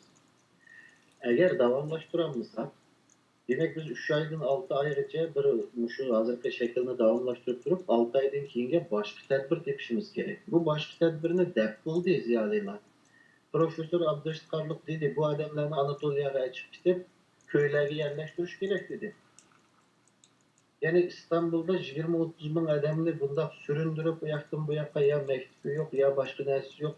Bunda qilishning da'voga nim foydasi var ya ularga nim foydasi var, xalqqa nim foydasi men bilmadim. Ama bularni Anatoliyaga deydi Ankara'nın, Kayseri'nin yan bir yanı yerdeki köylerge orunlaştırıp eğer zimin bo'lgandan bu erler yer terip ayollar başka iş qilib degandek o'zining nimasida o'zi qutula oladi. O'zining ajisida o'zi chiqa oladi. Bu Yevropadan yig'ib kelib bularni qancha davomlashtira olamiz degan masala tugaydi. Demakchi o'zim avval biz biraz ziyolilarning gapini bir anglab boqaylik. Bakaylı biz bu şeyden başlasak ertügün yoğuna çıkalayımız. Hazır kılıvatmamız mı şu tedbirimiz mi şu da bunu diken bu yerge hem de bir türüşür korktum dedi bu biz hazır bir şılank gerek. Biz yavru garip bilen, garip gibi bank bilen İstanbul'da oluşumuz gerek. Bu devamlılık ekip dursa bu iş akıda hazır senaryodaki hazır tedbirimiz. Bu korktum toktuğun günü o kıyımlaştığımız yeni kuculuk alırdı. Arkadaş çağrımızda almıştıraylı. Ondan keyin şu ziyolilarning deganimda har xil temada her ziyolilarimizning har xil gaplari balki har xil planlari har xil ko'z qarashlari ammo tashkilot rahbarlari biraz ularni yerida quloq bermayotgandek turdi yani bu deganim yolg'iz nima Abdustarliqning oldimda demadim juma yana boshqa kasb vakillarimi bor men deb kelyapti bir-birlab ismini aytmay shu qarindoshlarimi bir taklifni e'lon qildim yana bir narsa Uyghur Enstitüsü, Uyghur Tədqiqat Enstitüsü bundan bir yıl burun e'lon qilgan bir dokulat var 80'lerci betlik. Teşkilatlar manıqsı oldu deb. Ben bir so'rab bakay. Sharq Turkiston yoshlar Uyg'ur qurultaydan boshqa qaysi tashkilotning qaysi adimi o'qib baqdi shuni. Nimani deysiz? Ha? Nimani o'qib baqdi deysiz? Uyghur Tədqiqat Enstitüsü buldu 2019 mu 18 e'lon qilgan 80 betlik dokulat. Nimasini yozgan nimani? Dokulat var. Teşkilatlarga öneri yani teşkilatlarga tavsiye. Mani qilinglar degan. Adı bir think tank yani bir tədqiqat organı bunu bir reportni berdi doklatni. Ya bu yerda mandaq bir masala var. Dilyar muallim. Xalqimizda plan qilingan shu badal pul to'g'risida ait mukammal planlarni tuzgan bo'ldik. Masalan, siz degandek har tashkilotdan bir ikkidan vakil chiqib, butun dunyoda Uyg'ur badal puli yig'ish masalasida. Masalan, biz badal pulni hal qilamidik chekandagi tashkilotlar. Umumiy Uyg'urlar badal puli qilmaydi. Ya'ni gapning qisqasi plan bo'lgan taqdirdimi o plan sunulduğan teşkilatın adımı bolaş gerek oldu ki erişiş. Bo'lmasa o plan qabul qilinmaydi ekan yoki o planni shu tashkilot o'zi o'tib chiqarish kerak ekan. O bir. Yani bu diktatorlikni tugutishimiz uchun deyapman men bu gapni. İkincisi bunun da bir cüret, plan var insanlar yoki tashkilotlar ochiq o'tirib qo'yib jur'atlik qadam tashlamayapti. Bugungacha iqtisodiy planim bor degan tashkilotlarmi somut qadam atanmayapti. Haqiqiy. Masalan, sizlar yangi quruldinglar taxi. Hesabda 5-6 ay bo'ldi. Yani iqtisodiy plan bizda haqiqatan kamchilik bo'ladi. Amaliy. Bundoq gap. Aldı bilan xalqimizdan qo'zg'ib ish qilayotgan metodlarga bu yo'lga qarsak, miyada xalqimizga uni buni desak namko'rlik bo'ladi. Xalqimiz hozirgacha, masalan, men Avstraliyada turman. Avstraliyadagi Sharq Turkistonliklar bu yerga kelgan kim bo'lsin, quruq qo'l qaytog'ini men bilmayman. Belki dünyadaki en çok pul yığılgan devletlerden birisi Avustralya buluşu mümkün. Ve Tayland'daki kayındaşlarımızdan vakitlerinde olsun, başka vakitlerde olsun, Malaysia olsun, Avustralya'daki Şərq Türkistanlıqlarının kandak el kıladığını meselini, kançilik tez sürette, kançilik sonunu el kılalaydığını biliriz. Yani onu da dünyanın aldı tutulan devlet desek buludu. Endi mesele bunu davamlaştırış için, uzun mezgil davamlaştırış için Uygurca bir gap var o. Ba tavıkım, yan tavıkım. Yanmasam sun tavıkım. Teşkilatları verilgen, toplangan pullarını hesabı kiliş gerek. Hesabatı. Mesela bizde yaman kızık Uygur bedel pulu deysiz, Uygur bedel pulu me o 2006-2007 yılı Dünya Uygur Kurulu'nun Uygur bedel pulu jıkan eden men Sydney'den. Şu an. Avustralya'da ülkeye baktım. Talumlar var yüzü pulunu vermez, o pulunu hesabı kiliş gerek. Mağazık ki metot, yani bunu ben Dünya Uygur Kurulu'nda devam etmem, bütün teşkilatlarını devam etmem. Ben metodumuzda oylap bakaydı. Bir ticaret kanlısıyla oylanlar, ticaret çıkarımdaşlar, körler. Sizler birisi pul yorisler, bu pulun talonunu verdi, bana Mehmetcan $50 verdi bana ayda. Talonun aldısıyla tutup otururlar, ondaki o pulunu ekip, nimigi desmi hesabın nimiş kırını demeyi. Sürüştüsü yok. Sürüştüsü yok. Fakat kolonda talon verdi, ben pulunu aldım, bu da işitmedi. Ya bundak sistemi de kandak işini bir bir mesela ben hazır tecelli efendim ben size bir talon vereyim 50 euro verin bana. Anladım bu 50 euronun neymiş işlettiğini sormam. Ben size talon vergen dolay. Siz bana işini kiler tüketim 50 euro vereyim siz ne işlettiğini bilmeyi durun. Ben bilmedim. Bu sistem üzgüş gerek. Bu sistemde yani teşkilatların maliye dokulatı çok ilan kılışı ve kaç pul kirdi, kaç pul kandak kıldı bu inek çıkış gerek. Şuna endi bunu kurasılsak temini halkımızda hiç kadar nimi yok. Halkımızda çoğun mandak yeri kempük, mandak buldu digidek çoğun nesi yok. Dünyadaki başka halklar kanda olsa bizim halkımız mı şundan. Ama Türkiye'de bir ismini Abdurrahim Devlet mi? Abdurrahim Devlet. Ziyade. Qeyrinçimiz bir nemi beripti, leksiya teşkilleniş doğrusida bir cümleni depti. Bu cümleni bir o'ylash bakaydı. Halk teşkillenmeydi, teşkillendirildi. Halk birleşmeydi, birleştirildi. Bizning halkımız bu Türkiye'nin yoki Livan'ın deydi yoki başka bizga o'xshash, quyi o'xshash, dini o'xshash, Qozog'istonning, O'zbekistonning xalqiga o'xshash xalq bizning. Ya bir yer kam emas, ya bir yer ortiq emas. Ama nima uchun birlashmaydi? Nima uchun tashkillanmaydi? Chunki tashkillanmaydi emas, tashkillandirilanmaydi. Birlashmaydi emas, birlashtirilanmaydi. Chunki buni qiladigan odamlar sarxillar, siyosiy sarxillar buni birlashtirish kerak. Şuna meseleni Elbette. güvendiğimiz biraz oturup ve yukarıdığımız destek mi cık meseleler hal oldu da qarayın. İnşallah. Mana şu mesleğe nispeten bir qarinishimiz savol so'rabdi. Hozir mau yonimda bir narsaning ovozi chiqyotidi, chunki sirtda qattiq yomg'ir yog'ib, meniki ma uyimning nimeniki derazaning yonida yomg'irning chaqirgan ovozi chiqyapti. Qarindoshlar boshqa ovozimga deb qolmanglar, qo'rqmanglar. Bir qarinishimiz debdiki, Sharq Turkiston tashkilotlarida taraqqiyotni to'sayotgan bir dogmatizm bor. Bu dogmatizmni hal qilish uchun zarur bo'lgan muhim qadamlar qaysi deb bir savol so'rabdi. Men mush hozir deyishgan gapimizga yaqin ekanman. Mayli iqtisodiy masala olsun, mayli bular hozir yaqinda mau hokim mutlaqlik o'tirg'i chiqyapti. Bu masala bor, uni deyishimiz kerak. İkisiga biroqlam javob bersin. Tashkilotlar hokim mutlaqligi, ya'ni sen tashkilot qurmaysan, menga azob bo'lsin deydi. Qarindoshlar, oldi bilan bugünkü vaziyette, bugünkü şaraitte Şarkı Türkistanlıklarının umumi ve menfaatine vekillik kılan ya Şarkı Türkistanlıklarının hemisi vekillik kılan teşkilat efsus yok. Yani maalesef yok. Bolgan bolsa keşke.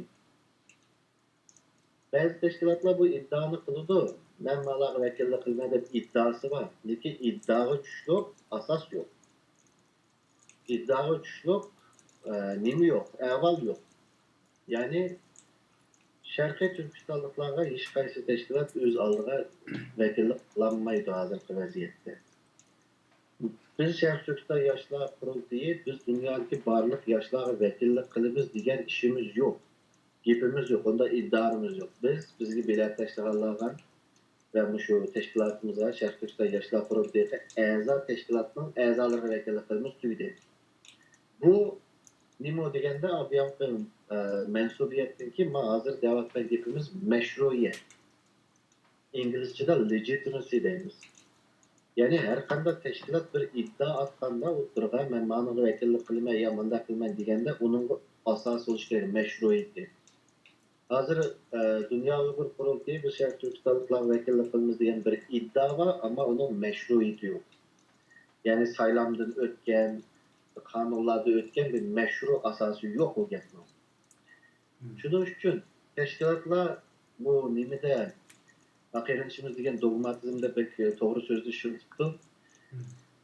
Mushu zihniyatdagi dogmani yo'qotish kerak. Zihniyatdagi dogma hozirgacha biz mavjud qildik. Hozirgacha biz keldik bir tashkilotni qurib tashkilot mangan vaqtida o tashkilotning bolasidek o'ylab qolgan chiqdi uchun menda ağırlık basça chiqdi bu bo'ydimda. Mesela biz bir teşkilat kurduk hazır Şərqi Türkistan Yaşlar Qurultayı. Bizninkide tüzümümüzde 2 yıldan 3 ketim baş katip olalaydı. 6 yıl.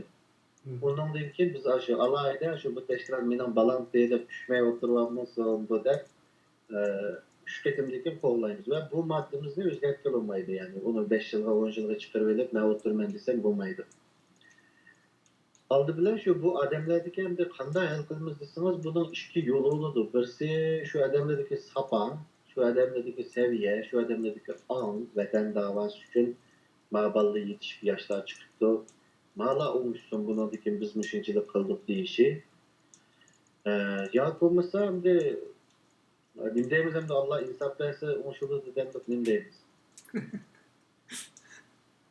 Allah insaf versin deyimiz. To'g'ri. Yani abay siz degan gapga yig'inchoqlasak bo'ldi zodi. Siyosatchi bo'lish masalasida bir bo'shlig'imiz bo'lganligi uchun mayli tashkillash jihati bo'lsin, mayli iqtisod tepish jihati bo'lsin, mayli tashkilotni mangdirish jihati bo'lsin. Ammo men shaxsan yaqindan bek jiq diqqat qilyapman shu hokim mutlaq tashkilotchilik usuliga. Chunki bu yoshlarning aktivlarning o'tirg'i chiqishini jiq to'sab qoladi ekan-ku. Va yoki amaliy ish qiladigan tashkilotlarning o'tirg'i chiqishini biroz nim qilib qoladi ekan. Balkim bu meniki xato o'ylaganimdir. Buning cho'ng tashkilotlar Alloh xolisa bu yo'lga mangmaydi deb o'ylayman. Yani o yolun mağısımı kılanmaydı o yolda. O devirler tüydü. Ya mening qo'ynimga kelsa yoki vayron bo'lsa. Kılanmaydı işte. Ammo o'tgan 15 yilda rasman bu dava oluştuğunu açtı otaymadan. Hiç kimden. o'tganki 15 yılda hakikaten nihayet çoğun ziyan tortibku. Yani ma'lum bir tashkilot yoki ichki tashkilot, cho'ng tashkilot bo'lib, yoshlarning, yangi tashkilotlarning o'tirish chiqishida jiddiy bir ziyon berdik. 15 yil jarayonida 2005dan 2015gacha yerlik tashkilotlarning qurilishiga nisbatan cho'ng tashkilotlarning besimi nihoyat zo'r bo'ldi. Ammo buningdan keyin inshaalloh siz degandek bo'lmas. Xo'sh. Mesela hozirgi mavjud masala. Bunda desek balkim olimlarimizning yoki tashkilot boshliqlarimizning yoki tashkilotlarimizning ochiq kelishi mumkin. Oxirida bir mavjud masalani deyishib o'tib ketaylik. Biz bu yerda odam tillamaymiz. Ilmiy maslahat beramiz yo taklif fikr beramiz. Hozir 1,5 milyon pul yig'ildi deylik yoki 1 milyon, ya'ni Ramazongacha yana 1 milyon yig'ilib qolsa 2 milyon deylik. Bu ne o'ltirib olimlar bir yerga kelib fatvo qiladigan fiqhshunoslar bir yerga kelib, masalan o'tganda biz bir taklifni o'tirib qo'ygan, bu pulni bo'lib taqtish masalasida, ya'ni ma'lum bir qismini siyosiy da'voga, ma'lum bir qismini muhojirlarga oqsatga, ma'lum bir qismini yetim faqir miskinga degandek. Ammo bu har holda qabul qilinmadi bo'lg'ay. Mushundaq bir ehtimollik bormi? Mavjud bo'lgan narsani. Bu pulni qanday ishlatishimiz? Türkiye'ye bu kıtım yığılgan pul jarayonida biz yok. Şarkışta yaşlar kurultuğu yok. Bizden de başkalarının yıkan pulunu kanda bölüşünü ya kanda başka işte biz fikir versek doğru olmaydı. Fakat bizim belirlen fikrimiz şu ama Türkiye doğruluk bizim Şarkışta yaşlar kurultuğunun ayrım projekti bulundu. Bizim ayrım planımız var. Ya müşahede ben sizin sözünüzü kesip mi? Neymiş ki fikir veremeysiz? Ya çünkü siz pul vermeyenlikiniz bunda bulmaydı muallim. Siz pul vermeyenlikiniz başlangan ceryanı ve ahırlış noktasını görüp bu iş tüygendin ki hem ceryan tüygendin ki biz bunun da kulağız çıkaralayımız. Hata ketkeyen hata optu deyimiz, doğru ketkeyen doğru optu deyimiz. İşte ama anda bu işin kılıvattan ceryanda kılıdığını anda şekilde planlap kanda iş kısa şunu kılıyordu. Bu iş tüygendin ki biz hatasının ders çıkarımızı tenkit kılımızda. Hazır başkalarının orullaştırıp pulculuş ceryanına biz katlaşmadan ki otobüste ya ilimlep ya soğuk teklif fikir vermeyimiz. Ama Şarkışta yaşlar kurultuğunun özünün projekti buludu. Özümüzden eğer de bizden nemimiz şu, verdiğimiz şu, bizge kirgen her bir tenetinin hesabını verimiz. Eğer ben Şarkışta yaşlar kurultuğunun baş katibi yani başka tört heyet azasını vazifesiga koyuş ve iptaşlaş mening hukukum. Nizamnamda hukuk mende. Eğer biz $500 deydi hesabını veremlige adamni o ornadan ilib etimenmi. O hukuk mende var. Bunun için bu halkımızga söz va'da bu. Yani biz iqtisodni şeffaf tutimiz, ochiq tutimiz. Hamma narsa sen tengisidan tortib xalqimiz bilib turadi. Eğer de bizden heyet a'zolariga qaysi pulni hisobini beramiz, u yerda o'tirish salohiyati bo'lmaydi u heyet o'rnida. Biz bu kadar aniq, yani biz bu kadar şeffaf. O çok iyi. Başka teşkilatlarda tavsiyemiz şu, biz bu kadar şeffaf yani bu kadar ochiq aşkara biz. Başka teşkilatlarda tavsiyemiz şu. Eğer bir kılmasa, özünün işi ama bir narsani unutmalar, bir ideyanın yoki bir fikrinin devri yetib kelganda onu aldığa tam kichikisini to'siolmaydi deb bir gap bor siyosatda. İslahatning shamollari her tarafdan kelyapti. İnşallah bu dava bir isloh bo'lgan davriga keldi. İnşallah ben dünyanın bu bizning yolg'iz Şarkışta yaşlar kurultuğunun işçilik yaşları emas. Ben dünyanın her qaysi joylaridagi yoshlar ishini, ularning kutyaptini, ularning o'ylayaptini, ularning mundaq bo'lsigan da'vatdan narsalarida qanchalik umidvor ekanligi va qanchalik kam va ijroatni o'ylaydiganiga men ishonaman ularga. Shuning uchun inshaalloh bu narsalar asta-asta yaxshi bo'lib ketadi. Yani asta-asta deyilgan bunda 3-4 yil qolmaydi qarindoshlar. Asta-asta yaxshilaymiz. İnşallah.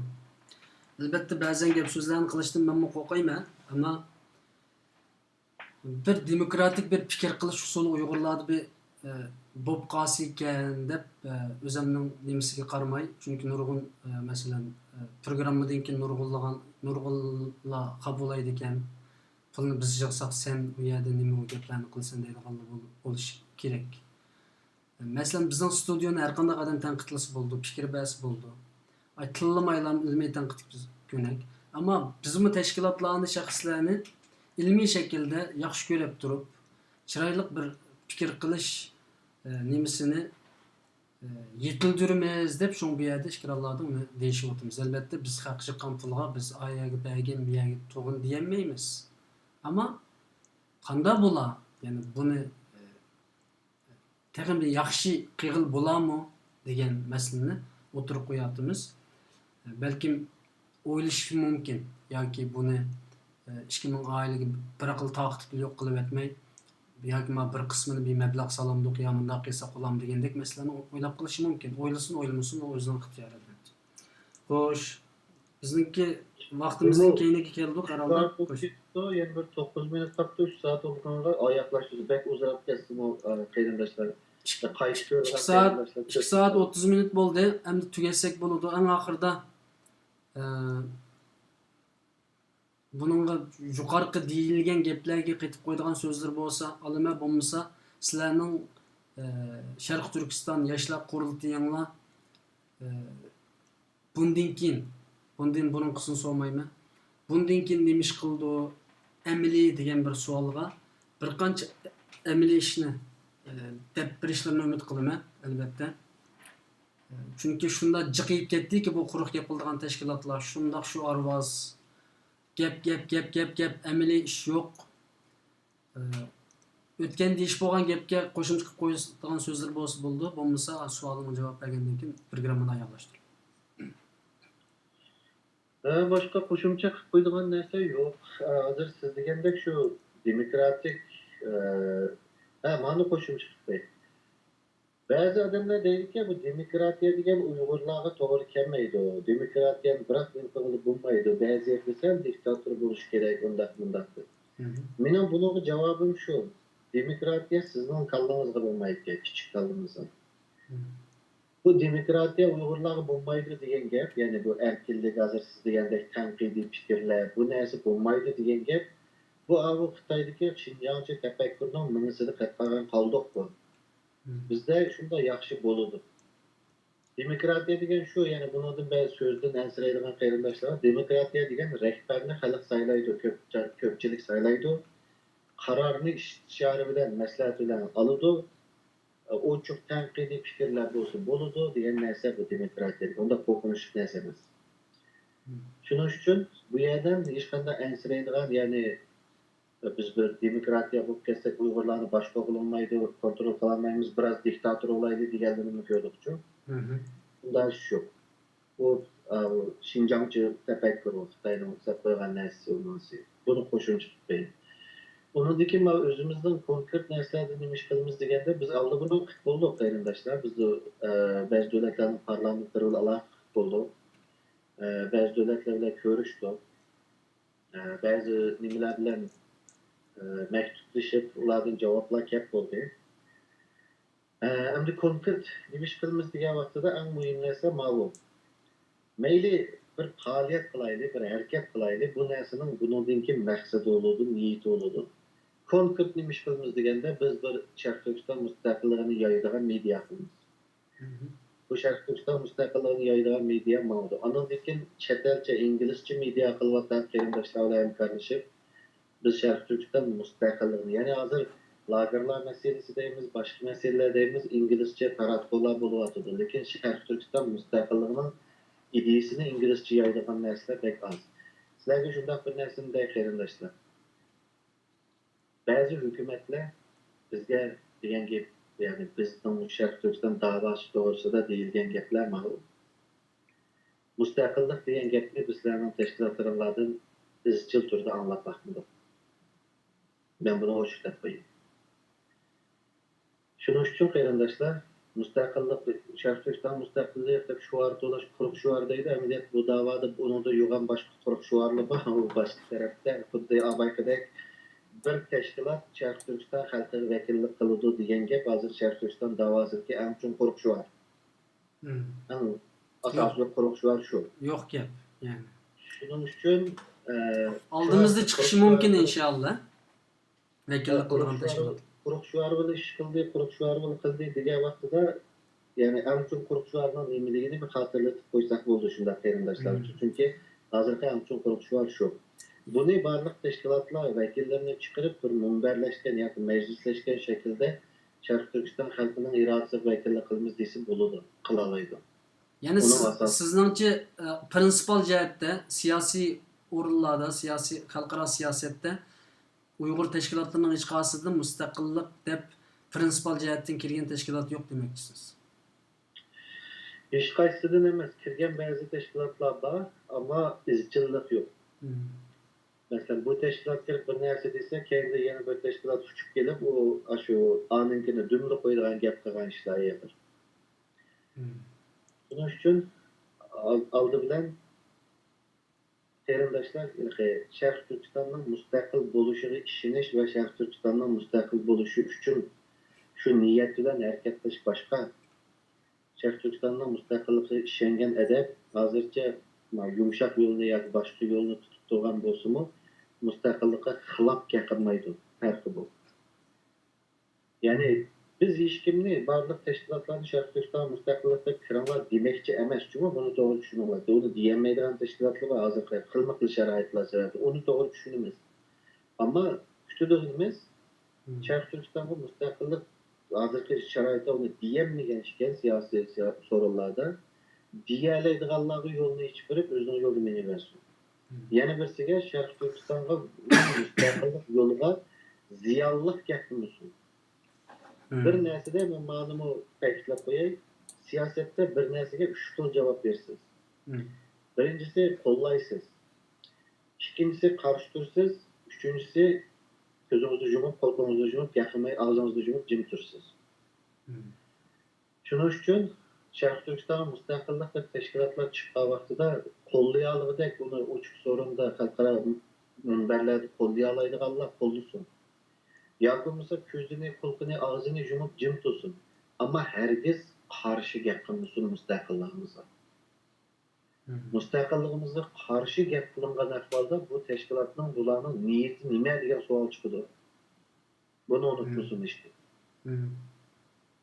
Doğru. Ya qo'llasin, to'g'ri ash tashkilotlarning mustaqilligini biz mustaqillik olamiz desin, yoki bo'lmasa jim tursin, gapirmay, yo'lni ichib berib jim turaversin. Masalan, bizmi bu xalqaro forumda bir tashkilotning degan gapini yoki bo'lmasa inson haqlari u bu deganiga bular mundaqchi andaqchi deb chaqmaymiz.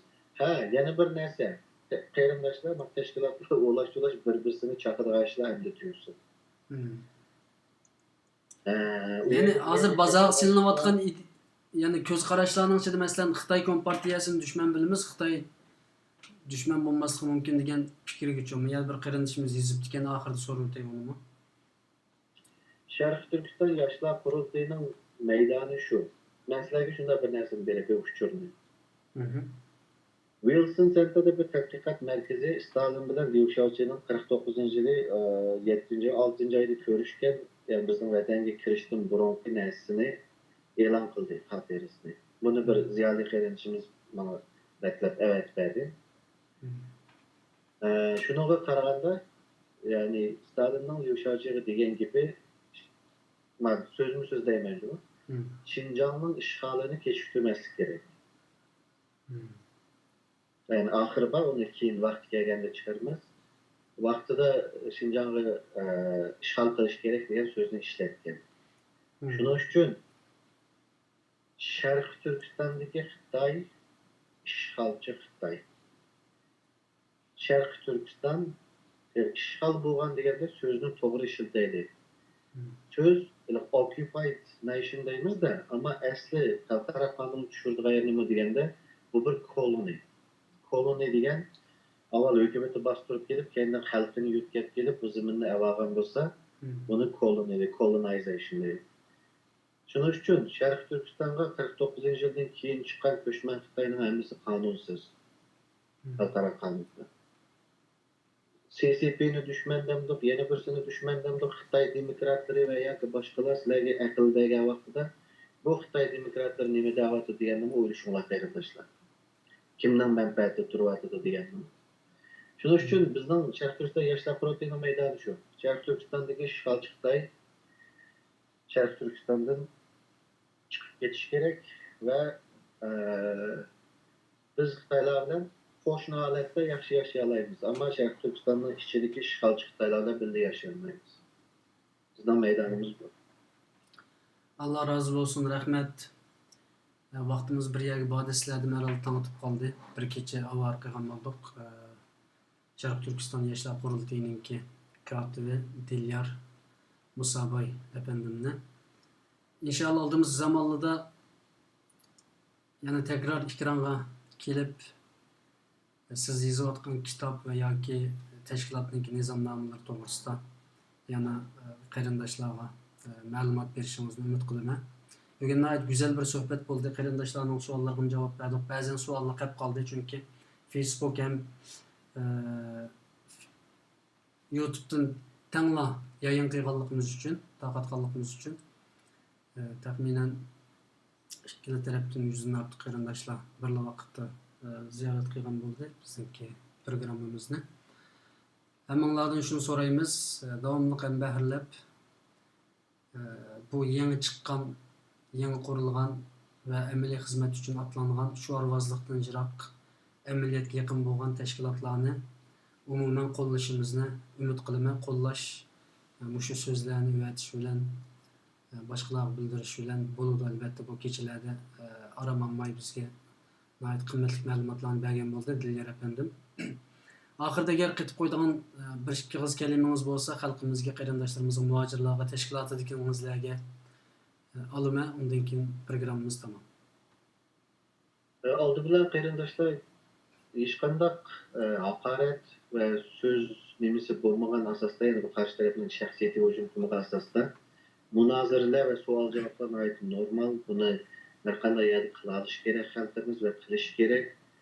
Onda munozara, savol javob bo'lmagan jamiyat taraqqiy qilmaydi, oldin surilmaydi. Shuning uchun xalqimizmi buningda hech qanday nima es qilmaslik kerak. Savol javob munozara qila olish kerak. Endi yana bir narsa, tashkilotlarimizni qo'llash yoki biz tashkilotlarimizga qarshi chiqishda men avval deganimdek tashkilotlarning xarakterini va nizomnomasini, vizionini, qayoqqa boradi, nima ish qildi, bu to'g'risida aniq to'liq uchurga erishgandan keyin qo'llasa yo qarshi tursa bo'ladi. Shuning uchun vatandoshlarda Sharq Turkistonning xalqida hech qanday masala yo'q. Tashkilotlarimiz beshidagilar biroz tashkillashda, ya'ni birlashtirishda masala ko'rilsa, bu boshda bo'ladi-ku, asli bunday masala bu yerga savallik. Va miyadi shu. Shuna inshaalloh hammamiz birlikda Sharq Turkistonning mustaqilligi uchun, vatanimiz uchun inshaalloh birlikda hamkorlashib bu ishni qilamiz. Shuna hozir xalqimiz deydiganim Alloh tutgan ro'zanlarni qabul qilsin. Ro'zining vaqtidagi mayli iftorda, mayli zo'rda duolarimizni vatanni unutmaydi. Sharq Turkiston xalqini unutmaydi. Biz Allohga ishongan bir xalq. Yeri kelganda Allohning qanday masalalarga qanday qarashadiganligini ishonishimiz kerak. Shuning uchun duoni hargiz nim qilmanglar. Vatan xalqini duolarda unutmanglar qarindoshlar. Allah razı olsun. Rahmet. Muşu münazırını qilganligimiz uchun, tövendik savollarni sizdan so'raganligimiz uchun va o savollarning o'xshashini boshqa tashkilotlardan, boshliqlardan so'raganligim uchun bir qancha cho'ng tashkilotlar meni ishkiranimga chiqmaslikni qaror oldi. Yani bu abay demokratiyanın gapini qildik. Men kichikkin tushuncha berib o'tay, chunki demokratiya desang imondan chiqib qolsin degandek bir chaqchaq gaplarni qilibdi. Alloh razı olsun, chaqchaq qildi bu qarindoshlarimiz. Men bu demokratiyani islomcha shariylayman.